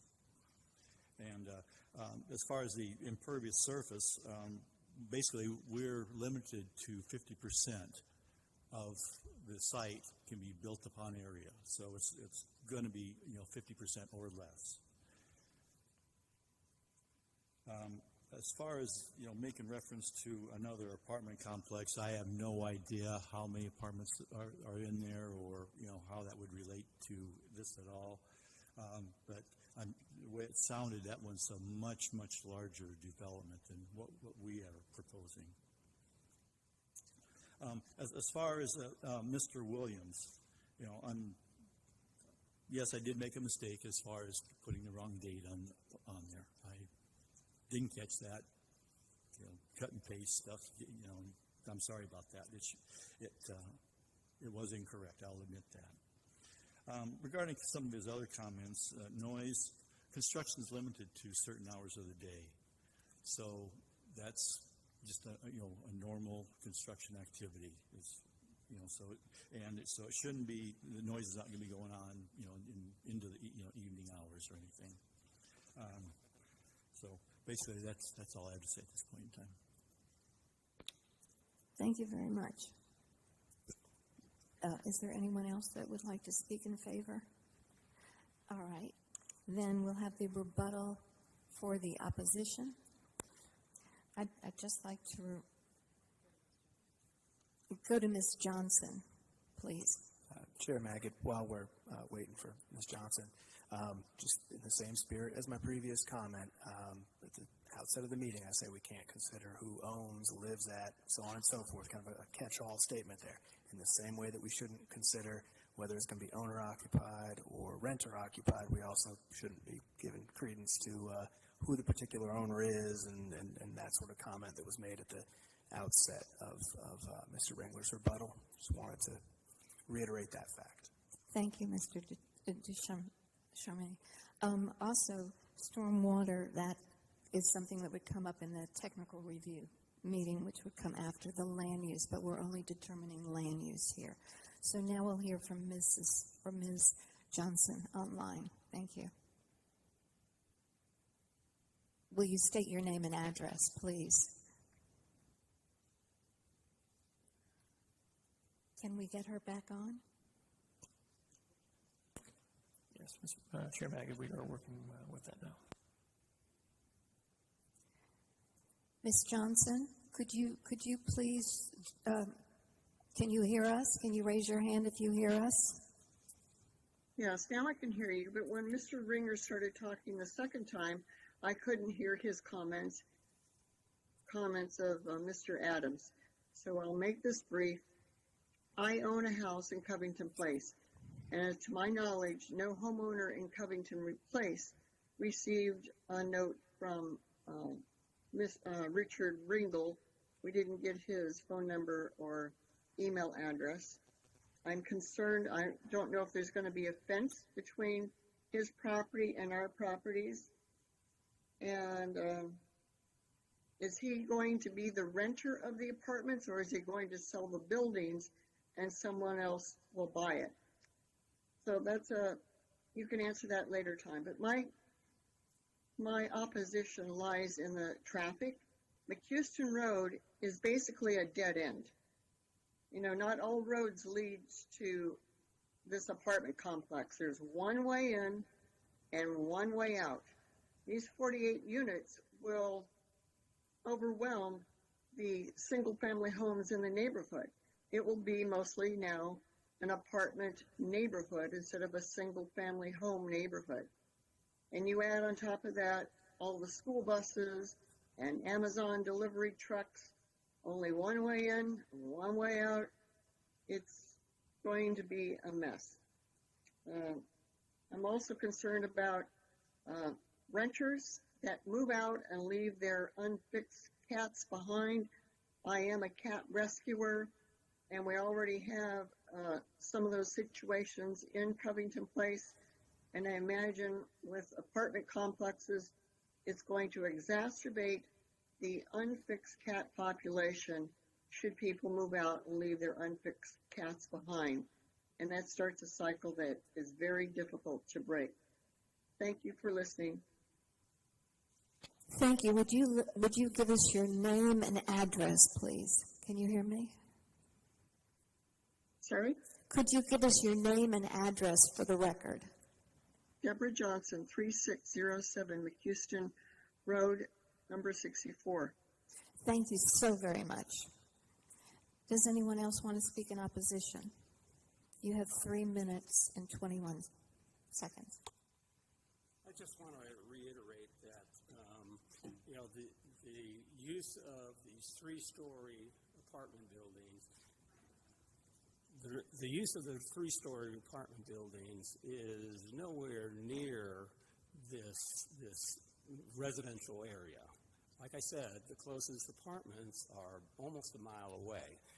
That being the case, I mean, for the most part, between this site and Vandalia and Holden, you have primarily residential until you get to Vandalia and Holden. Then you see the commercial use. Apartments should not be stuck way back down some two-lane road, where primarily the transition is not there. We just have single-family homes down McHouston, down Dartford, and the other road that's adjacent to McHouston. So I'm looking at this and I'm saying this type of rezoning with this type of building, it can only be for 2-3-story buildings. Okay, that being the case, it does not fit in with any of the single-family houses, albeit the RM8 is a type of townhome or garden home development. The R7s, they're just tighter homes. They don't have the large yards that we saw on some of the homes, the single-family homes on McHouston Road. So for that reason, I do not believe this apartment development really fits the area. And that's why I believe many of us would ask that you deny this rezoning. Thank you. Thank you very much. Any more opposition? Okay. Any questions from, would you like to speak?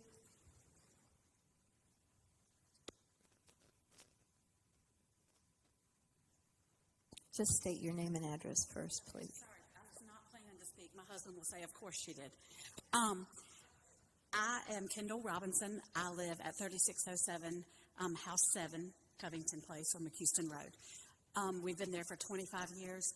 And what I want to say is, just so that you guys can kind of understand, there are 80 single-family homes in the Covington Place subdivision.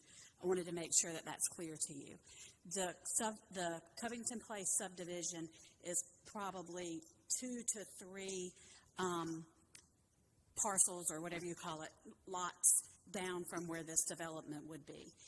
It is one way in and one way out on McHouston because when the bypass was built, the other end of McHouston was blocked off. So when they're saying it's a dead end, McHouston itself is a dead end. When you, to access McHouston, you've got to come off of Osborne, which is off of Vandalia, or you've got to come off of Holden. So I just wanted to be very clear about that, that there is truly one way in and one way out. We already have people who don't understand that and therefore come down McHouston and turn around in people's yards because they think that they can cut through to the bypass. No issue with housing for people. I want housing for people, but that's not the place to stick it. We're already a neighborhood where with 3 cul-de-sacs or sets of cul-de-sacs, as you saw on the map, the lower part of our neighborhood is on a pump system because it's below water level. So when you put, I'll give you one more minute. Thank you. When you add the apartment complex with their water and whatever else is going to happen, it will create a major issue for our neighborhood.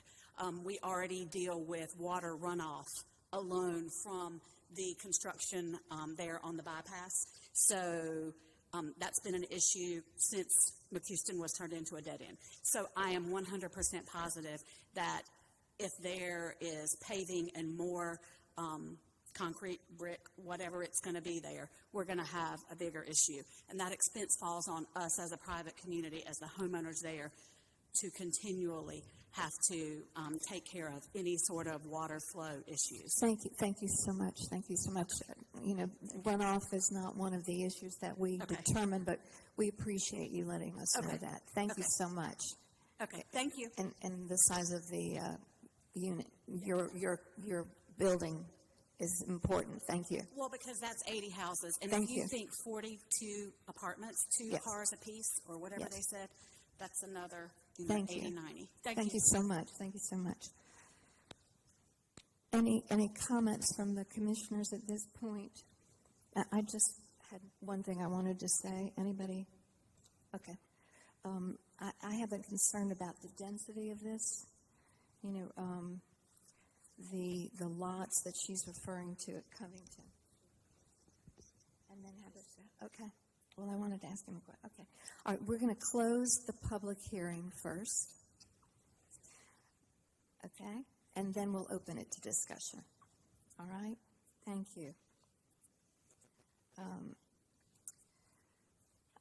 So going back, Covington, I'm concerned about the density of this.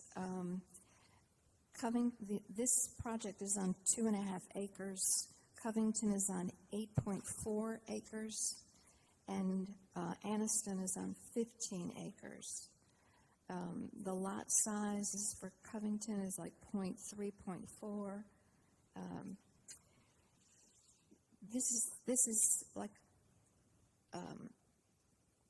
a third of what we have at Covington in terms of size with these units.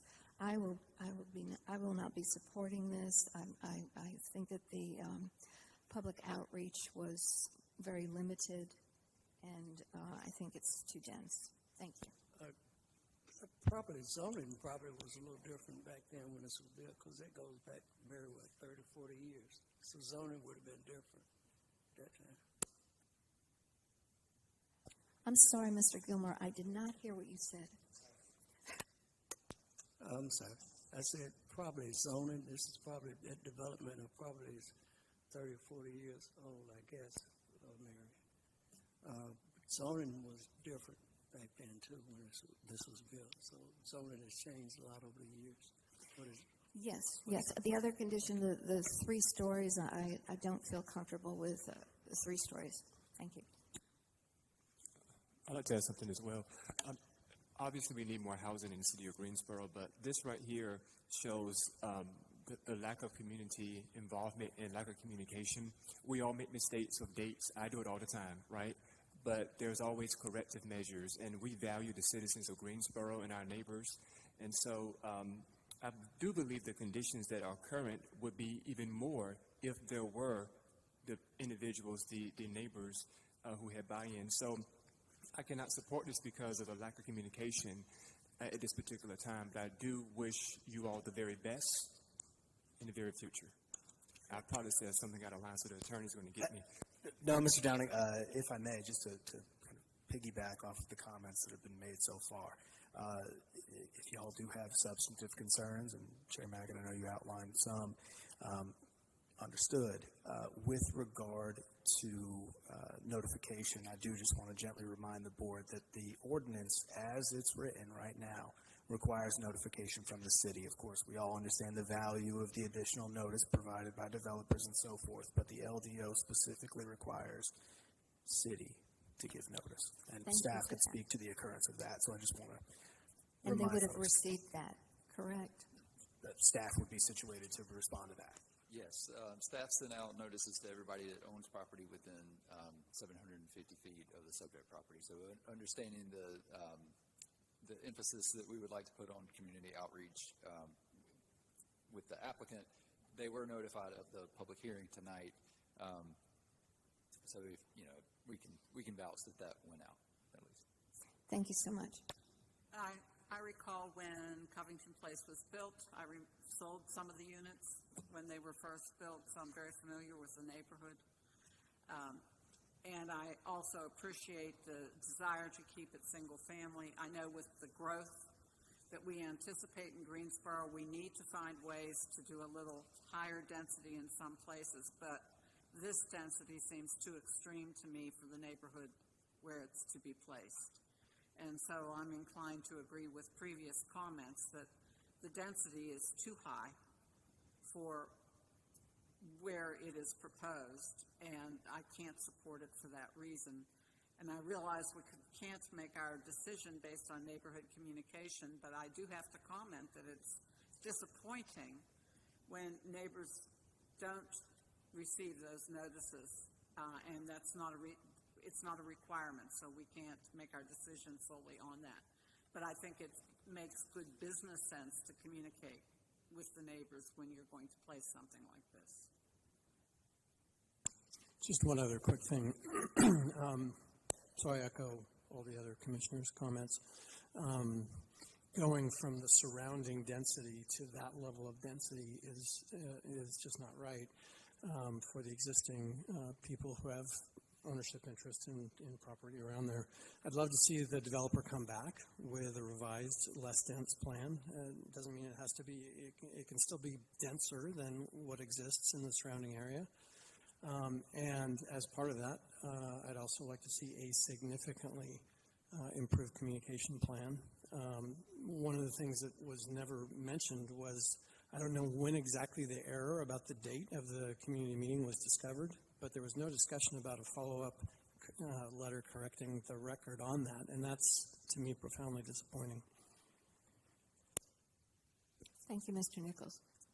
Are we finished? Okay, so I will entertain a motion. This Commissioner Keith Peterson. Items 25-05-002, 3707 McCuson Road. Greensboro Planning and Zoning Commission believes that its action to recommend denial of this rezoning request for the property of 3707 McCuson Road from R3 Residential Single Family -3 to CDM-RM-18 Conditional District Residential Multi-Family 18 to be inconsistent with the adopted GSO 24 comprehensive plan, considers action taken to be reasonable and in the public's interest for the following reasons. The request is inconsistent with the comprehensive plan, future built form map, and future land use map.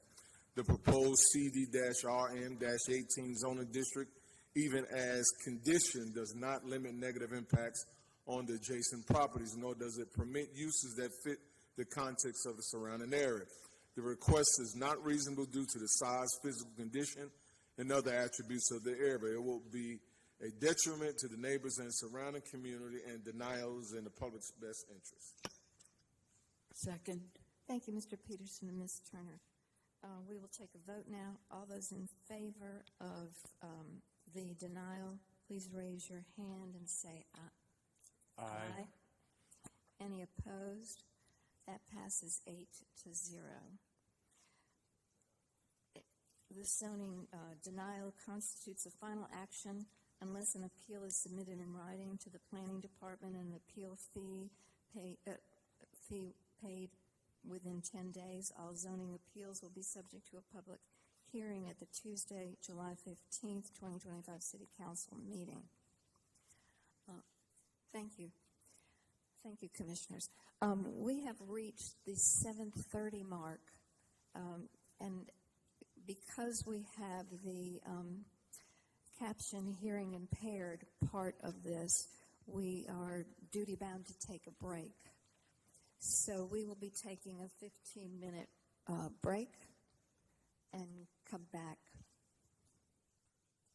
Okay? Thank you so much. Recording stopped.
There's a new name for hockey in Greensboro. Say hello to the Gargoyles.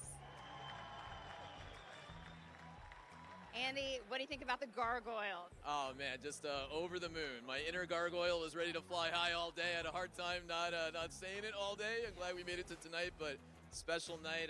Huge thank you to the community for bringing that suggestion to us. I mean, this is Greensboro's team, and they have named it, and I thought they nailed it. I love it. Yeah, so how did the name get to the team? Yeah, so we had a couple thousand submissions from the community for various team names.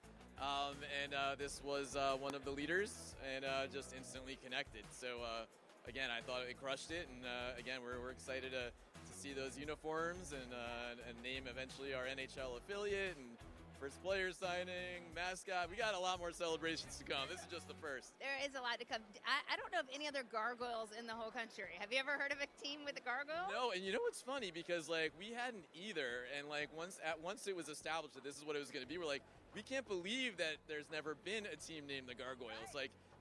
Kudos to Greensboro. Again, this is I think it's going to be a legendary name for generations to come, and Greensboro did it. So It's going to be a lot of fun. Okay, so let's just talk about the season really quickly. When does it start? How many games? What can we look forward to? for sure. So we'll start mid-October, 36 home games, 72 whole games, and of course the playoffs, please. So again, we're committed to winning on and off the ice. So provided we win on the ice as expected, but playoffs would be April, May, hopefully June. That would mean you're in the finals. And we know Greensboro is home to some record-breaking crowds for not only hockey, but lots of other events. What are your predictions for this new team? Yeah, I'm willing to say we're going to be among the leaders, if not the leader in attendance in the league. And I already told my wife, we got to break the record by at least one. So there's no more seats and she needs to sit on my lap or I sit on her lap, whatever we got to do, we're going to break that record with the Gargoyles. All right, Keaton, so what do you think about the Gargoyles? I think it's a nice team. I think that it was a good pick for the team name. Yeah, I think so too. Do you like hockey? Kinda. My dad plays hockey and my dad's brother. All right, Ashley, what brought you here tonight? Hockey, of course. I'm excited. It's easier to come here than it is Raleigh, and hockey's back in Greensboro. Let's go. When did you first start to love hockey? Probably when it was like the Mighty Ducks, like D2, like back in the day, like in the 90s, and then when the Canes first started playing in Greensboro, and then, it just kind of, my love for sports kind of fell into place there as well. All right, JJ, what is in a name? Oh, man, you're hoping that when you pick a name, right, you can grab the essence of the city and the type of team that you want to give to the fans, right? And so we kind of cheat, right? We ask Greensboro, we ask the fans, we ask the community, what do you want the team to be? And we're really excited about it. You could hear the buzz kind of growing before the name was even shown on the screen, right? You could feel the buzz just by the promo video, who we are. We're really excited about the Gargoyle name. The fans are too. We couldn't be more excited about this. All right, tell me about your connection to hockey. As a kid growing up, one of my earliest memories was going to Phoenix Roadrunner games. They were the AHL affiliate of the LA Kings, and I didn't know much about hockey. I'm from Arizona, so it's desert and what is ice and that whole thing. But I've always been a huge sports fan, played everything, done everything. And then within the last couple of years, got connected here with Zoyer, minor league hockey in a number of different markets, some baseball, and we just keep growing. I love sports. My wife loves sports, our kids, and we've always just kind of said, hey, anything that we can do to be a part of, to bring more sports to the Carolinas, we want to be a part of it. Greensboro is a fantastic location. And so when you saw this crowd here tonight, what did that do for you? I was blown away. Like, I was sitting up there and I was like, I'm legitimately nervous right now. We've done a couple of these since I've kind of joined, and they've been smaller events. Maybe you're talking, but maybe it's just to media, and all of a sudden you look out here, and I don't know what the official number is, but the salesman in me wants to say there's thousands of people here, right? And there really is, and that's really, really cool. It makes you more excited, puts a little pressure on us. Like, we want to deliver not only great hockey, but we want to be a part of this community. We want to give back to the community.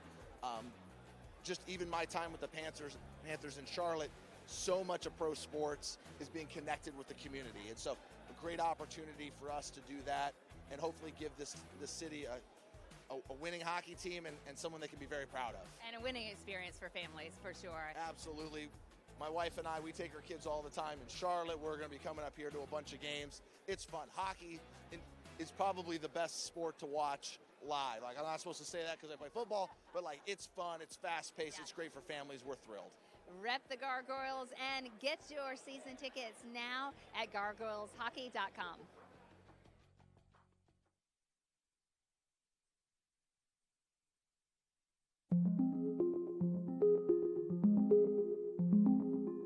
We are all aware of the importance of water and how it moves.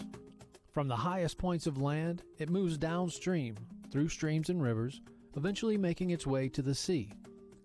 Cities like ours collect and treat this resource so it can be used safely by all residents. But this water does not belong to us alone. Once it's been used, it's collected again, treated, and released back into those same rivers and streams, which take it downstream to our neighbors and other towns and cities who depend on it just as much as we do. The City of Greensboro Water Resources collects and treats as much as 11.9 billion gallons per year. Take a moment to think about how you use water daily. When we take showers, we use soap, shampoo, and other products. When we wash dishes and our clothes, we use detergent. Most of what we use water for at home, aside from drinking and cooking, require that we add some product to it. Any personal care products, cosmetics, hair treatment, things that you wash off, all end up in the wastewater that is treated and sent to our neighbors, who use the water for the very same things. It's important that we consider the safety of our downstream neighbors as we use water in our city. By being aware of the types of products we are using, we can avoid the buildup of harmful byproducts. For example, 1,4-dioxane, which is a byproduct of a manufacturing process called ethoxylation, is found in many common household products. This organic chemical is one of many found in trace quantities in both ground and surface waters throughout the U.S. Uses and sources of 1,4-dioxane include industrial solvent stabilizer found in paint strippers, varnishes, soaps, makeup and personal care products, antifreeze, etc. It also exists as an unintended byproduct in manufacturing and recycling of certain plastic and polyester products. Because 1,4-dioxane is a byproduct of the manufacturing process, it's not listed on the label of household products. Read the label of any product that generates suds. Try to avoid chemicals ending in ETH, for example, sodium lauryl sulfate, as well as products that have chemicals ending in oxanol and PEG. Often these chemicals are found in things like laundry detergents, shower gels, and personal care products that create suds. Paints, dyes, waxes, and grease can also contain these chemicals. You can look for unfragranced Castile soaps, or wording like USDA organic and made safe as alternatives. For more information about these alternative products, you can visit the Environmental Protection Agency website at www.epa.gov/saferchoice/products. The City of Greensboro's Water Resources Department has been investigating sources of 1,4-dioxane within the city's sewer collection and wastewater treatment facilities since 2015. Considerable progress has been made, and the department continues to work proactively with local industries through the Industrial Pretreatment Program. Greensboro has a long and strong working relationship with NCDEQ and appreciates its guidance and assistance in our efforts. Through these partnerships, the city fully commits to developing a management strategy to further reduce the release of 1,4-dioxane into waterways that may potentially impact downstream communities who rely on the Hall River and Cape Fear River for their source water. For more information, please visit the City of Greensboro's Water Resources Department online at greensboro-nc.gov/water.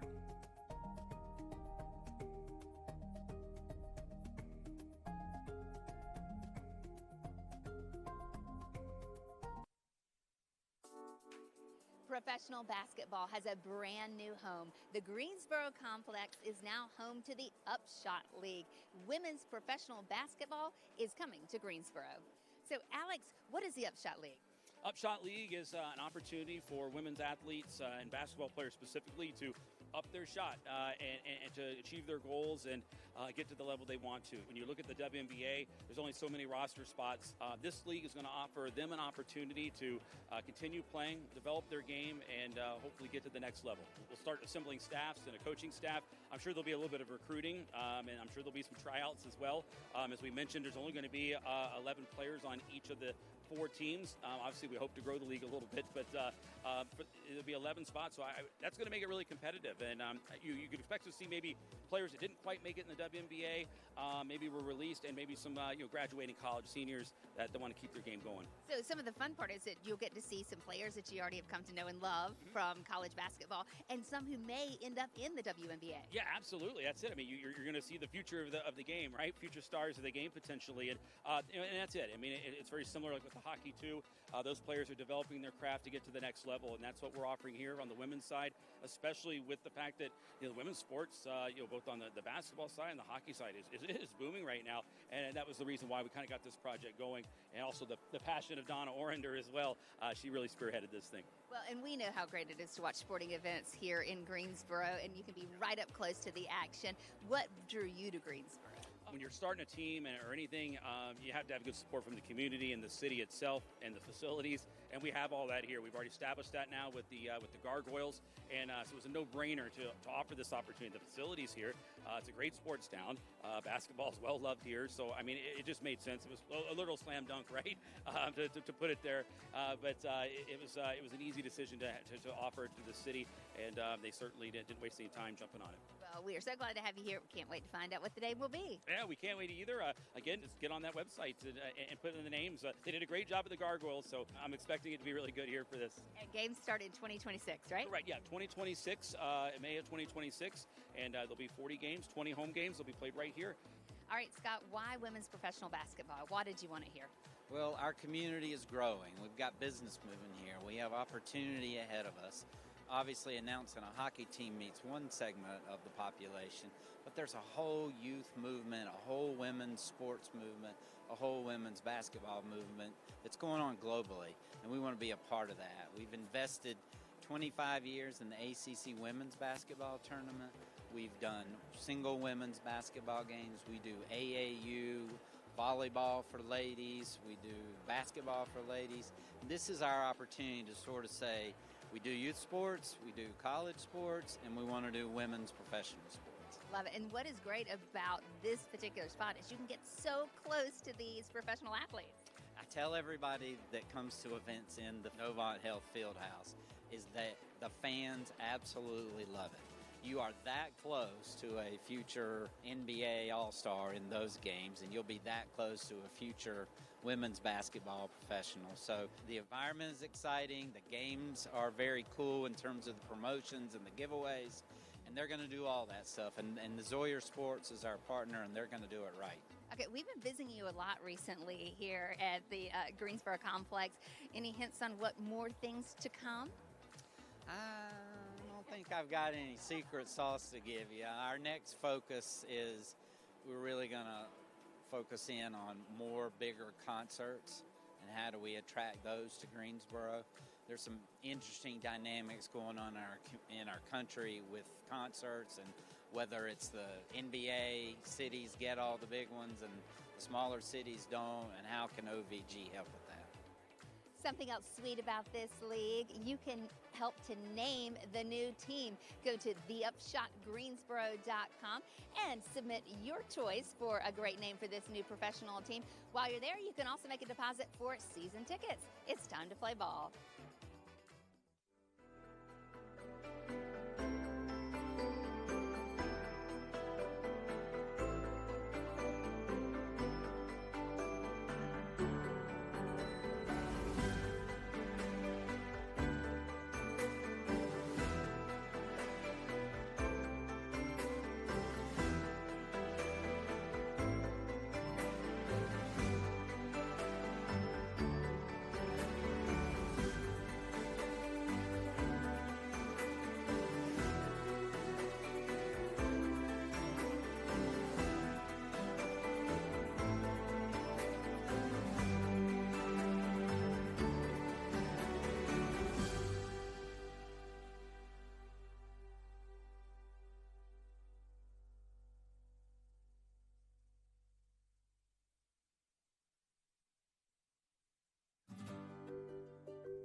to start.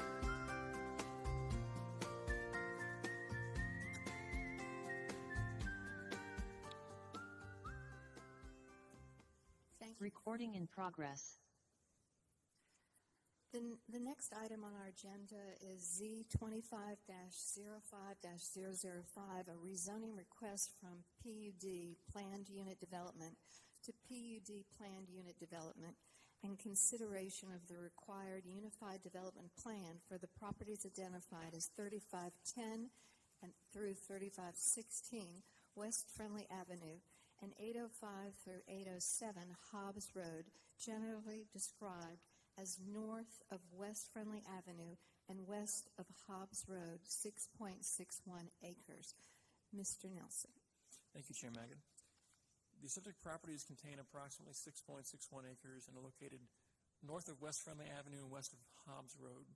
This is a rezoning request from PUD, Planned Unit Development, to PUD, Planned Unit Development, and consideration of the required Unified Development Plan. And I just wanted to give a bit more detail on that.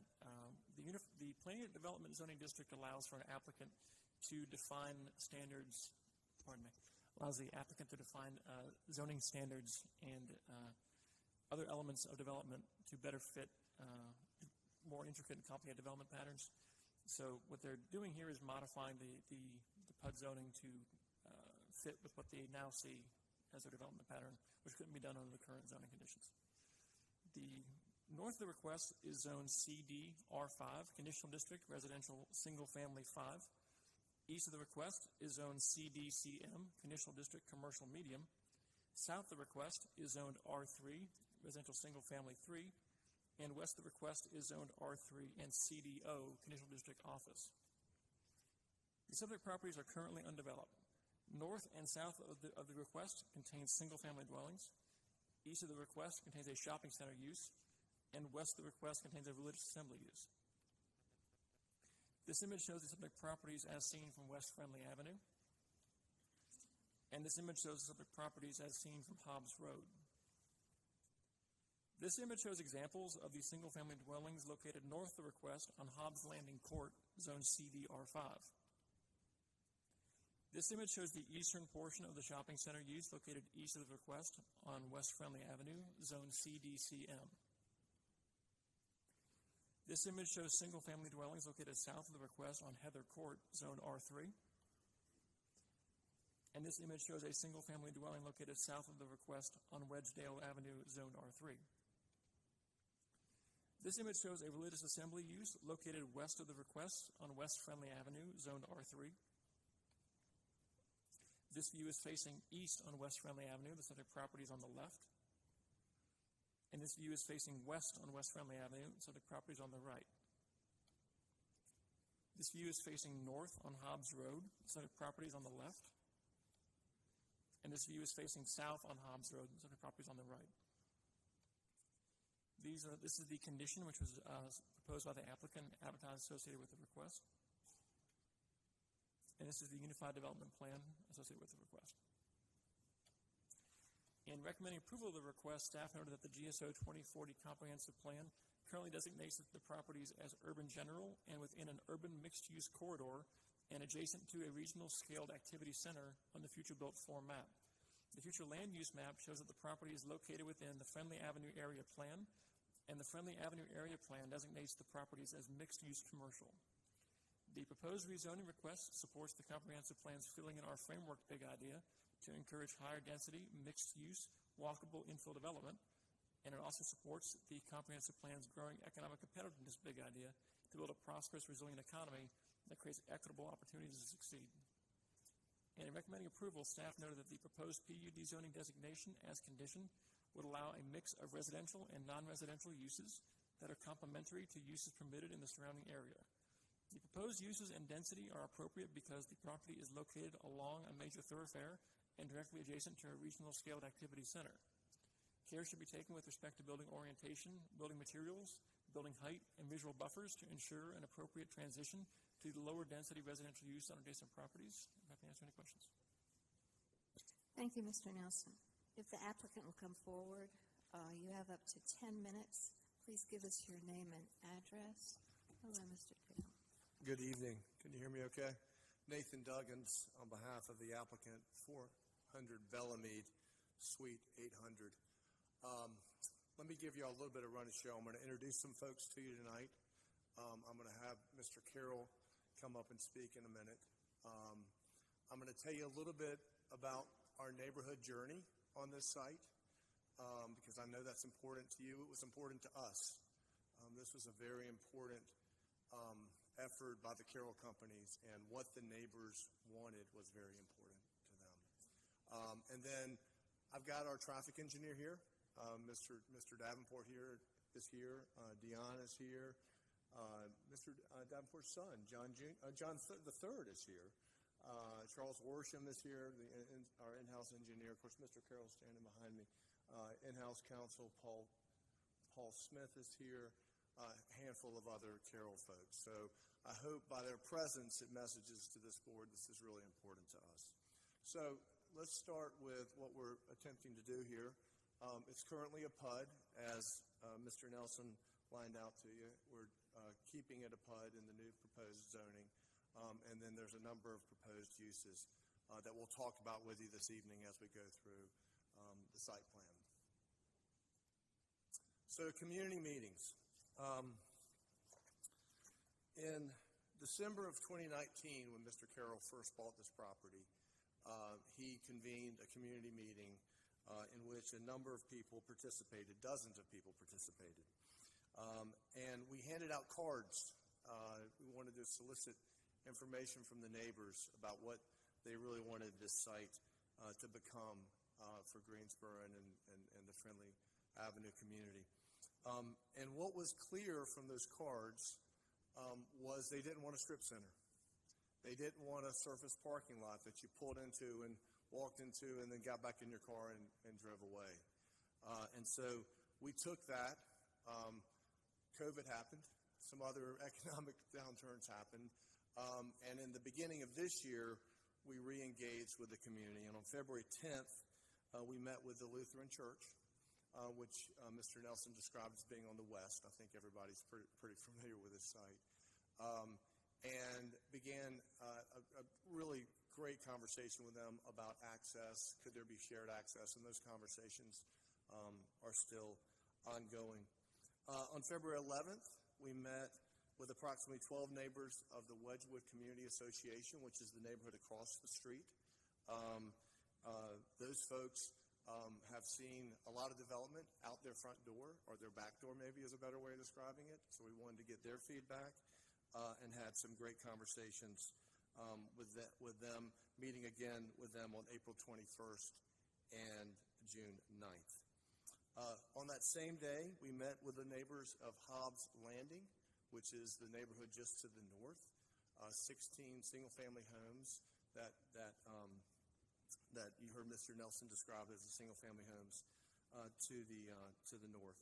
And then finally, on February 24th, we had a big meeting at the Lutheran Church, had over 100 people in attendance. I think this commission can conclude that the neighborhood knows what's happening. It's been in the Tri-Business Journal. It's been in I think it's been on Fox 8. It might be on some other news outlets. So it was important for us to get that feedback. Something happened in that community meeting that we don't see a lot, and that is we got some applause. And then after the community meeting, we heard from a number of community members supporting the project. So that's a little bit of summary of what we did to try to solicit community input. And I'm going to now ask Mr. Carroll to come up and talk through his vision for this. Before I get him to come up here, I would like to just mention a couple other things. This is illustrative for illustrative purposes only. After this slide is a site plan, very general site plan, and as y'all have already done tonight, there's a UDP that's part of your packet that really will be the driver for the changes to the PUD. So with that, I'm going to ask Mr. Carroll to come up. There are a couple more slides that I'm going to go over after he sits down, but then I may just ask if there are questions for our engineer or traffic folks or for me or Mr. Carroll. So I'll ask Mr. Carroll to come up and kind of give y'all his vision about this site. If you'll just give us your name and address first. Thank you, Nathan. My name is Roy Carroll, 201 North Elm Street. I'm the president and CEO of the Carroll Companies, a lifelong resident of Greensboro. It's exciting to be before you tonight. This is something that is big. It's big for our community. It's big for the Carroll Companies, and we want to treat it as such. And so that's what we've been doing over the years. 2019, as Nathan said, we had the meeting. We want to get input from the community. I mean, that's something that we've never done before. We passed out cards and said, what do you want on this site? Because it is part of that community, our community as a whole, and too valuable just to do a strip center that I'll talk about in a little bit. As you can imagine, we got all kinds of comments. I mean, from a park, single family, office, some shops, restaurant. One thing that was very clear is it needed to be walkable. And so in challenging our design team, one of the things that you'll note when I get to the site plan is we have a garage, but the garage is kind of buried underground. And that's important because there's about 16 feet of slope across that site. So how do you do a slope? You can't have 16 foot of slope across the parking lot or something. So we wanted to bury the parking so you don't see parking. We also, I know there's been some buzz around about the B-Safe. Well, the B-Safe is basically a retaining wall that's buried in the ground with one story above the ground. So what a great use, because I don't have to have windows at a B-Safe storage unit, So, instead of having a big ugly retaining wall, and we built a lot of retaining walls, but I've never built one that I personally could look at and say, that's a beautiful retaining wall. So the B-Safes are nice. They're good. Best in class, a little bias there, I know. But anyway, so we asked the neighbors what they want to see. One thing that's extremely apparent is they didn't want what was approved. What is approved today is a strip center with a big surface parking lot and the big parking lot lights and all that. And nobody wants that. We got some neighbors here now, and you're not going to hear any of them say, we want a big parking lot. We want a strip center. Are we finished working with the neighbors? No, we've got work to do. This is a pretty large mixed-use development comprising of apartments, comprising of office, comprising of retail. We definitely want the restaurants. We want folks from, Hobbs Landing behind us, from Wedgwood across the street. We want them walking to this development. We've looked at things, crosswalks and other things that we can add and sidewalks. But the big thing, and that you'll see in our site plan, is that it has a central core. And so the goal is that you would park your car in the back, as you can see from the concept plan, and then you would get out and walk. We have a plaza. I can envision, string quartets or bands or something in the summertime, ice cream kiosk and stuff like that. We really want to not have automobiles driving through this. We want you to park. We want you to feel you come, you park your automobile, and conveniently walk to these shops and restaurants and other things. And we have gotten tremendous positive response from a lot of the neighbors. Now, again, we've got some good neighbors here from Hobbs Landing. You're going to hear from them. That's good. And, we've got work to do with them, like I said. But we're working on our buffers. This plan here is illustrative. We know it's probably going to change and morph as we work with our neighbors. But this current plan, we've got 50 feet of buffer, basically. Part of that is that road, but 50 feet of buffer, including, I think, 30 feet of planting or whatever. And then one story, that garage is underground, like I said, and the B-Safe is underground, so it's only one story above. So you're like 160 feet before you even start coming out of the ground above a one-story building. So I want to go back because this is pretty neat. So this is a hotel, what you see right here on this corner. I don't know there's going to be a restaurant on the corner there, but this hotel doesn't look like a hotel. It looks like a brownstone walk-up. That's not, so what we're doing is we're using fenestration, articulation of I think that's the right word, of the facade, and trying to create something that does look residential, because we do have residential neighbors that join us across the street on Friendly and behind us. So this is not cheap architecture. This is not vinyl siding. This is not, stucco all over. This is brick. I like brick. B-Safes and even our apartments. I've got apartments and stuff I built 30 years ago. It's brick. It looks as good today as it did the day we built it. So this is a legacy project. Our name's going to be on it, so it's going to be first class all the way. Now, a couple other things I'll just touch on. I want to make sure I included all the uses. I think I did. But, one thing that's really important also, I love downtown. I love living downtown, but, our daughters have moved out. We're downsizing. So I'm planning on building a small office component on this and a small apartment for my wife and I, and we're planning on living here. So it's going to be well taken care of as long as I'm around. And my daughter's back there. She better make sure it stays in good shape for the rest of her life, and this is going to stay in our family. We don't sell stuff, as you know. But, again, this is just exciting, especially on the eve or the heels of what got announced last week. This is exactly the kind of infill development that businesses and people moving in our community want. Thank you very much for your consideration.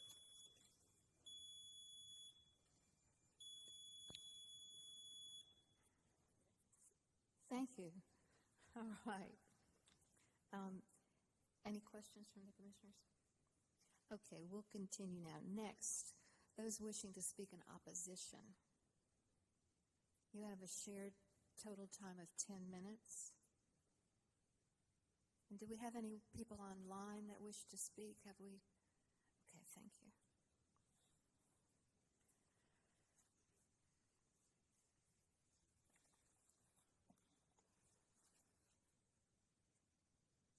And we've had a little bit of concern about this conversation, so please give us your name and Yeah, hi. My address. name. Good evening. Thank you for the opportunity to speak to the proposed rezoning of the property at 3510, 35. Will you give us your name and address first? I'm getting there. Okay. 3510, 3516 West Friendly Avenue, and 805, 807 Hobbs Road. My name is Frank Burton, and I live at 3213 Hobbs Landing Court here in Greensboro. I'm here tonight on behalf of the residents of Hobbs Landing Court, many of whom are here with me tonight. If I might ask my fellow neighbors to raise their hands. Thank you. The clock is not running. Thank you. Do you want me to just proceed? It's working now. Thank okay. I'm here on their behalf to oppose this rezoning request. Hobbs Landing Court supported the current PUD zoning based on the plans the previous owner had for the property adjoining our homes. This new rezoning request will allow massive density and will result in uses not remotely consistent with existing development in our or any neighborhood. The previous PUD zoning restricted the use to not allow many items that are now missing from this new rezoning request, such as billboards, hotels and motels, bars, and self-storage units. It also, the existing zoning requires that there will be limited to one point of access on Hobbs Road and no more than one point of access on West Friendly Avenue. The current site plan, which unfortunately I wish was still up on the screen, contains an access road which enters off of Hobbs and runs directly behind our homes on Hobbs Landing Court and then out the other side beside the Lutheran Church exiting on Friendly. And it is difficult to imagine that the density that Mr. Carroll has planned for this property would work with the access, the limited access that is currently existing with the current PUD plan. So therefore, we the residents of Hobbs Landing Court oppose this rezoning request, and thank you for your time. Thank you. Please state your name and address. My name is Steve Marks. I live at 3214 Hobbs Landing Court. And I just wanted to add a few things, one from Frank. We worked quite extensively with the previous developer. As you can see in the PUD, we laid out a lot of things such as the residential protection to give us the buffer for security and safety. The new PUD basically represents a density increase that is just astronomical. The total density increase from what is the current PUD is somewhere between 8 to 10 times. We can't quite get the total, layout yet because we just have illustrative plans. As a comparison, adjacent across the street is the Shops at Friendly. That particular project is 6 times the size in square footage, and it has the acreage is 6 times greater than this corner. And the amount of square footage development over there is less than what's being proposed here. It has nice setbacks with green space. If you look, once again, at their site plan, which is still a work in progress, there's very little green space associated with this. The original plan dealt with tree surveys. To accomplish what's proposed here, they're basically going to have to clear cut everything. They're going to have to move a tremendous amount of dirt, which is one of the reasons that we had residential, not just as a buffer, but it was a cost-effective manner, which I know doesn't apply here.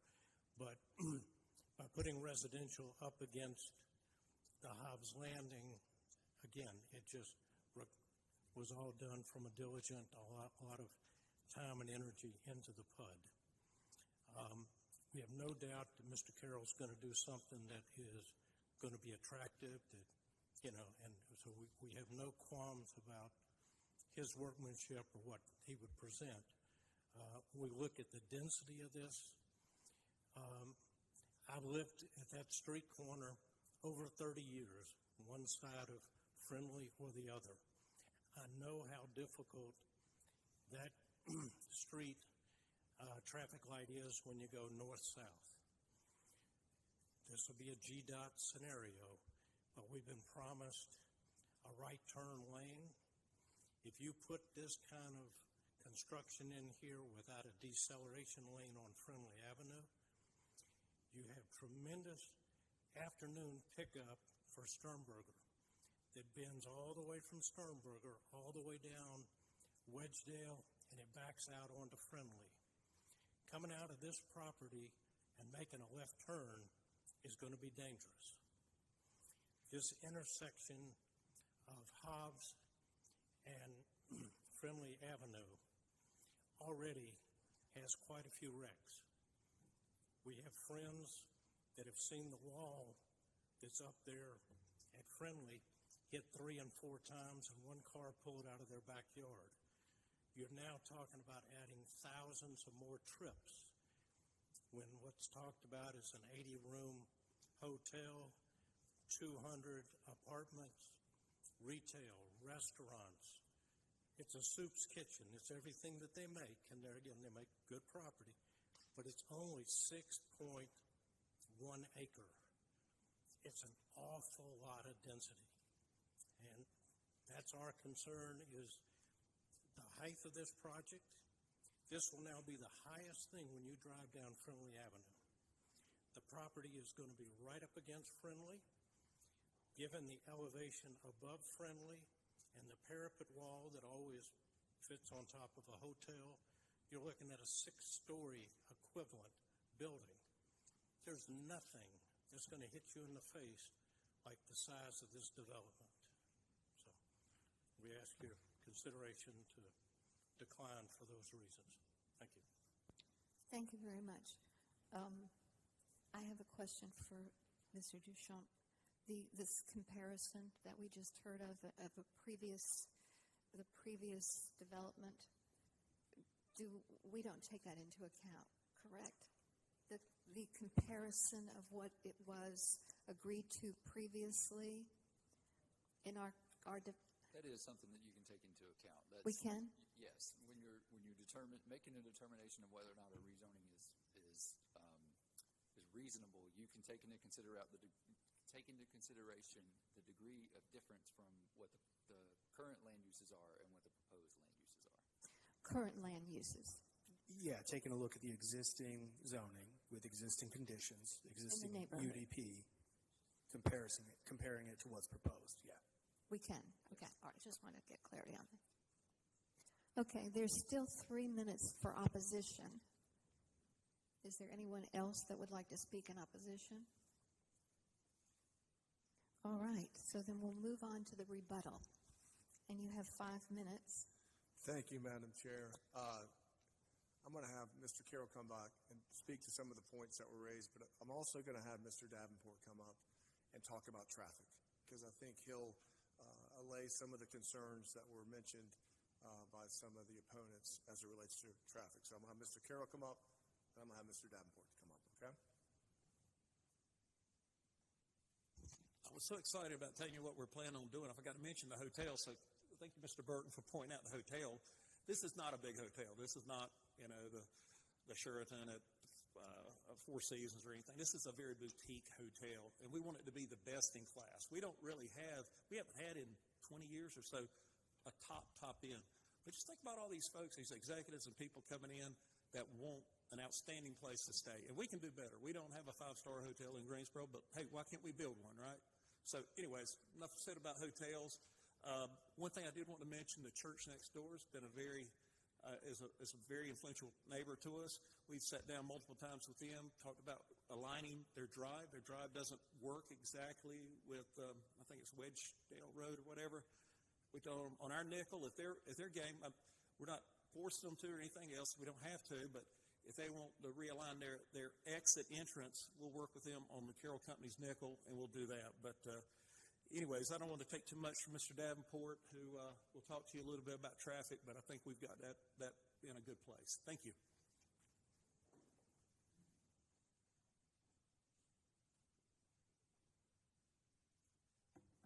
Good evening. My name is John Davenport with John Davenport Engineering. Our address is 119 Brookstown Avenue in Winston-Salem, North Carolina. Just want to touch on a few things on this project. We did do the traffic impact study for this site. We actually did the traffic impact study for the site that folks are referencing back several years ago, almost a decade, I think. The big difference in these two projects is this really does fit within what the city would like to see in terms of planning. This is truly a mixed-use building. And so even though it's a larger building, much more dense than the other project, it's not vehicle-oriented. I mean, you have hotels, you have restaurants, you have all these things that are compatible uses where people can make trips, if you will, without actually getting in a car. And we actually had significant trip reduction because of that. And so that's why this project, being much more dense as far as square footage, does not generate as much traffic per square foot as a compatible strip center, if you will, because it's just not designed to do that. It really does fit within the things I think you're going to see more and more in the triad as we grow, because we grow up and we need to have projects like this that generate less traffic, if you will. It works better for transit, better for pedestrians, and at that I'll just pause and see if there's any questions as it relates to this project.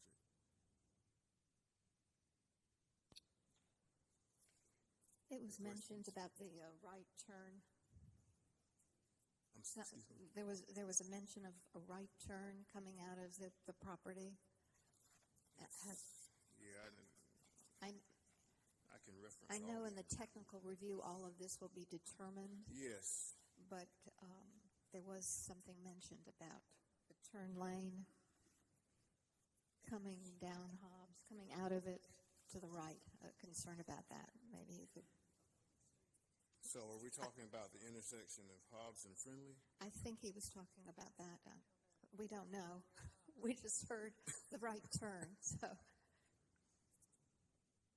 Yeah, I'd have to get the question. I mean, we are going to provide a separate left and through right at Hobbs and Friendly. So we're going to move that left turn, the through movement over, which gives you a full left turn, which makes the signal work significantly better. That's the similar improvement that was going to be done with the previous project.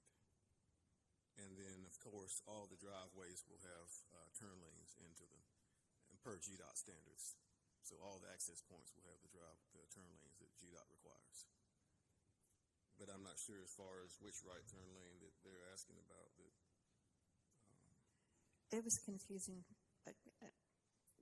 I saw 2 access points on Friendly, 1 in, 1 out, and on Hobbs I saw 3 access points, 1 out and 2 in and out. That is correct. Okay, thank you. Yeah, and as it relates to those access points, I mean, and I had a good explanation from the owner. I mean, these are not driveways like for a drive-through restaurant. I mean, these are, if you think about Uber, where you drop off people, or concierge to drop off somebody in front of a hotel. So it's not like there's some big parking lot on all these driveways. They're very limited to getting people to the building itself. Thank you. Thank you. Any questions from the commission at this point? Oh, not now. Okay, we'll continue. You have more time. You have 2.23 minutes in favor. We're good. I think that's all we've got. If there's any questions for Mr. Carroll, for me, for our engineer, for Mr. Davenport, we're excited about this project. You could tell Mr. Carroll is excited about this project. We think it's an ideal infill development, and I think it is appropriate that we had such a huge announcement last week, a huge jobs announcement, in conjunction with what's happening with Toyota and Boom. I think it's time for Greensboro to have this kind of infill development in our community. So we appreciate your attention to this matter and ask that you approve the request. I have a question. Yes, ma'am. I'm not sure who's the appropriate person to answer, but there was some discussion about density. And since this is so mixed use, because we're talking about the combination of a number of different things, how can we go about viewing the density for this? Yes, ma'am. So the UDP drives the density, and on the UDP plan, which is basically the design of the PUD, it calls for about no more than 250 apartment units, and no more than a certain, I don't have the UDP right in front of me, Ms. O'Connor, but no more than a certain amount of retail, no more than a certain amount of self-storage. Yes, ma'am. And that's all been vetted through staff. Is it denser than Friendly? Yes, it is. There is no doubt it's denser than Friendly. But I would point out that the Hawthorne property on the backside is 6 stories tall when you go down Northline. It is a big development, and it works. We've laughed about people selling their houses in Wedgwood and moving over to Hawthorne because people want to be on the north side of Friendly for that walkability. So this is really an extension of that. And we're excited to be able to offer this to the city of Greensboro. Thank you. You're welcome. Thank you. Okay, now we have the rebuttal for those in opposition. And you have up to 5 minutes. And thank you.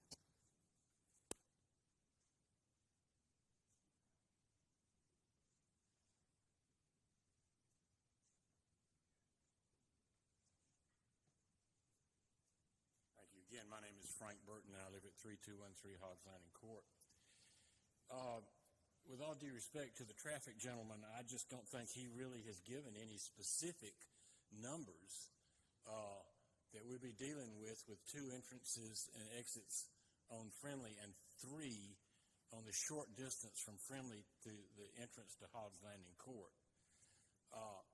And there's also been very little discussion of traffic on this access road that's going to turn in off of Hobbs Road, run all the way behind Hobbs Landing Court, turn and come back out on Friendly beside the Lutheran Church. The reference to sharing that potential exit with the church. Our experts estimate that the square footage of this density is going to require parking for 700 vehicles. 700 vehicles. I don't know how they're going to provide that with the proposed parking deck that they have now, and what's to prevent that parking deck from rising to 5 stories if they need to park 700 vehicles in it. But we are very concerned on Hobbs Landing Court about this access road being directly behind our property and people using it to cut through from Hobbs and come out on Friendly. People do that now on North Line beside the apartment complex that was referenced a minute ago, which, by the way, is not 6 stories, it's 4 stories tall. So I just want to reinforce the fact that this access road running directly off of Hobbs behind us and back out Friendly has the potential to become a major thoroughfare, not just a park and shop. Thank you. Thank you. Anyone else? In opposition? Okay, seeing none.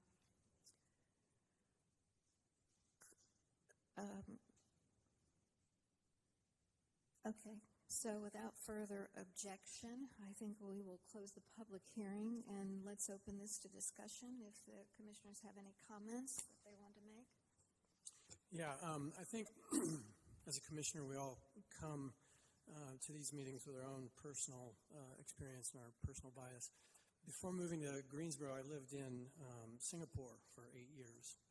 And I have to say, when this project is characterized as massively dense, massive density, astronomical density, I've lived on the planet's most densely populated city and nation state, and what we are talking about here is not massive density. In fact, it's what the picture needs to look like going forward. We are going to have a massive influx of people coming to Greensboro to work at the sites that are getting going right now, and unless we decide we're going to give up all of our green space, we have to have more density. So really the two biggest arguments against this sound like massive density. I don't buy that. It's denser, but you can't compare it to the Friendly Center. That's built at a different time under different circumstances with a different deliverable. So that comparison for me is not persuasive. A few more trips on the road, sure, that's going to happen. And there will be a collision every now and then. And that's an unavoidable reality. But this movement toward higher density development near major centers of activity is absolutely the direction that Greensboro needs to go. And when we do that, we need to put that development in the hands of somebody who has demonstrated a unique ability to execute on those kinds of projects. And the Carroll companies and Mr. Carroll, I think, fit that description. I came to the meeting most bothered by the self-storage, and I have to say I'm not completely satisfied with that element of this development. The rationale that I heard was, well, it's a really pretty retaining wall disguised as a self-storage. Well, I would say let's build a really pretty retaining wall and then use that for more of the kinds of other stuff. But in the scheme of things, I now understand what a relatively small portion of the overall project that is. And so despite some misgivings about that aspect of the project, I will support it. I'd also like to add something as well. So regarding I love the idea of what this proposes and the lifestyle center and all of those innovations. I was also concerned about the storage facility because I was on the phone earlier today and I was like, I want a condition to be no more storage units. But from a understanding today that it is going to be underground, one level, I believe that is much better. It is also, from my vantage point, it is intentional. It's not just putting up another ostentatious storage facility in Greensboro, because we have too many, in my opinion. But this, I'm in trouble. But this right here is very intentional. I also like the fact, I want to highlight this. In 2015, I did some research just now. In 2015, the city of Greensboro was focused on the 2025, I have this right, the Connections Comprehensive Plan. That's 10 years ago. Now we're looking forward to the 2040 Comprehensive Plan. There's a new direction. There's a new paradigm. that the city of Greensboro is looking towards. With respect to the community, the neighbors, I hear you, we understand you, but things have begun to evolve. And from what we hear tonight from Mr. Carroll, his company, etc., he cares about the development that is going to happen. You can, from my vantage point, you can see that even with the illustrations. So I do intend to support this, but I do want to remind everyone that that was 10 years ago. And yes, we do give credulity to history, but also recognize the future, and that's the 2040 comprehensive plan that is now at work for the infilling and for making Greensboro attractive, beautiful, but also a great place to do business and to live. Thank you, Mr. Patterson. Anyone else? Yes, Madam Chairman. I would like to make a couple comments. I think Mr. Carroll brought the first sheets here in Greensboro, Window Avenue. I think Roger Perkins introduced me to him. Had the marching bands out there and everything on West Window. That was probably 15, 20 years ago. But anyway, Mr. Carroll is a pioneer in the community. We are respected, not only in Greensboro, but all across the East Coast. So I will be supporting the project. It's been well overdue. I appreciate the neighbors coming, but it's time to move on, and I will be supporting the project. Thank you. May I add something? I know we cannot necessarily, just because Mr. Carroll is here, not just because he is Roy Carroll, but because of the actual development and what it stands for. We don't want any legal trouble. Okay. Ms. Gaines. I had it was an honor. I was on the zoning commission when the last two incantations were brought forward. And here I sit today with number 3. I've got to tell you, having seen the development plans for the previous two, this one is hands above. Prettier, laid out better, more respect for the surrounding neighbors. We've come a long way, and as Mr. Gilmore stated, it is time to move on. It's not a Trader Joe's, it's not a Publix, all the previous. This is going to be a good mix, and we found out with the shops at Friendly, for those of us that live in Wedgwood, that it's where you go to hang out, just like we did in high school. But regardless, this is a project that has such great redeeming values. Plus, we're going to get the intersection cleaned up. Adam Fisher told us for years that needed to be restriped, but we couldn't restripe it until something went on that corner. Well, guess what, folks? Now we got something on that corner, and that intersection's going to get, and that has nothing to do with zoning. Mr. Bouchon is shaking his head. But a lot of positive things about this project, and I will be supporting it, and I live across the street. Anyone else? Well, I'd just like to say a word about this.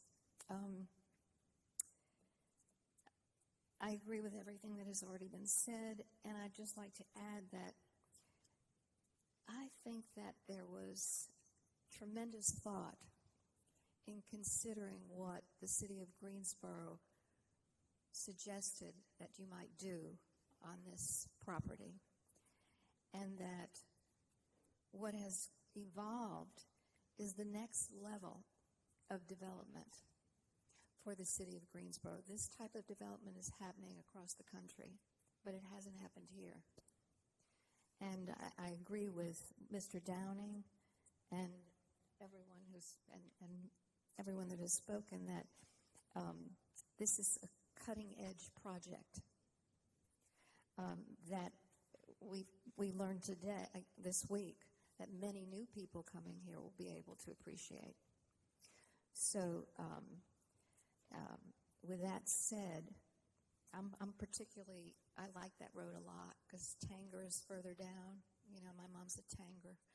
And I've watched that road for a lot of years.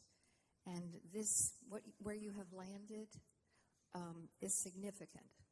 It's going to be something that I think other people are going to look at across the country and in Greensboro. And I hope we duplicate more of it. So thank you so much. Ms. Gaines. Yeah, and it was brought up about Hawthorne's height.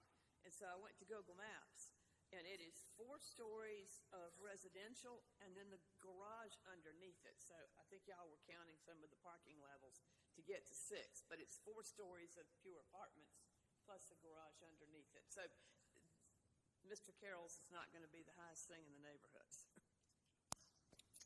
And the back wall that's close to Hobbs Landing is also going to be a very nice retaining wall with vegetation above it. So I think that it will create some privacy that's needed. Anyone else? Okay, with that said, I'd like to take a vote on this. We need a rezoning and a UDP. So first, I would entertain a motion on the rezoning. I'll make the motion. In regard to Z 2505005, 3510 to 3516 West Friendly Avenue, and 805 to 807 Hobbs Road. The Greensboro Planning and Zoning Commission believes that its action to recommend approval of the rezoning request for the properties at 3510 through 3516 West Friendly Avenue and 805 through 807 Hobbs Road from PUD Planned Unit Development to PUD Planned Unit Development to be consistent with the adopted Greensboro 2040 Comprehensive Plan and considers the action taken to be reasonable and in the public interest for the following reasons. The request is consistent with the Comprehensive Plan's future built form map and future land use map. The proposed PUD zoning district permits uses that fit the context of the surrounding area and limits negative impacts on the adjacent properties. The request is reasonable due to the size, physical condition, and other attributes of the area. It will benefit the property owner and surrounding community, and approval is in the public interest. Commissioner Keith Peterson, Warshay Downing. Okay, we had many. I'm going to give it to Mr. Gilmore as the second. And now we will take a vote. All those in favor, please raise your hand and signify by saying aye. Aye. All those opposed? That rezoning passes 8-0, and now we need the UDP. I move approval of the Unified Development Plan. Second. Thank you, Mrs. O'Connor and Turner Downing, a new name. And we will take a vote. All those in favor signify by raising your hand. Aye. Aye. All those opposed? That passes 8-0. This approval constitutes a final action unless an appeal is submitted in writing to the Planning Department and the appeal fee paid within 10 days. Anyone may file such appeal. All such appeals will be subject to a public hearing at the Tuesday, July 15th, 2025 City Council meeting. All adjoining property owners will be notified of any such appeals. Yep. Thank you. I believe we have completed the agenda for today. Items from the planning. Are there any items from the Planning Department? No, ma'am, they're not. Do we know how many cases we'll be talking about? We have, including the 2 items or 3 items that were added tonight, that'll put us at 13. 13. Okay. Another busy schedule. All right. Thank you so much. Really great job, everybody. Really great. You didn't ask if we had items. Are you going to adjourn? Chair Magid. We're going to adjourn the meeting. Thank you very much. Recording in progress.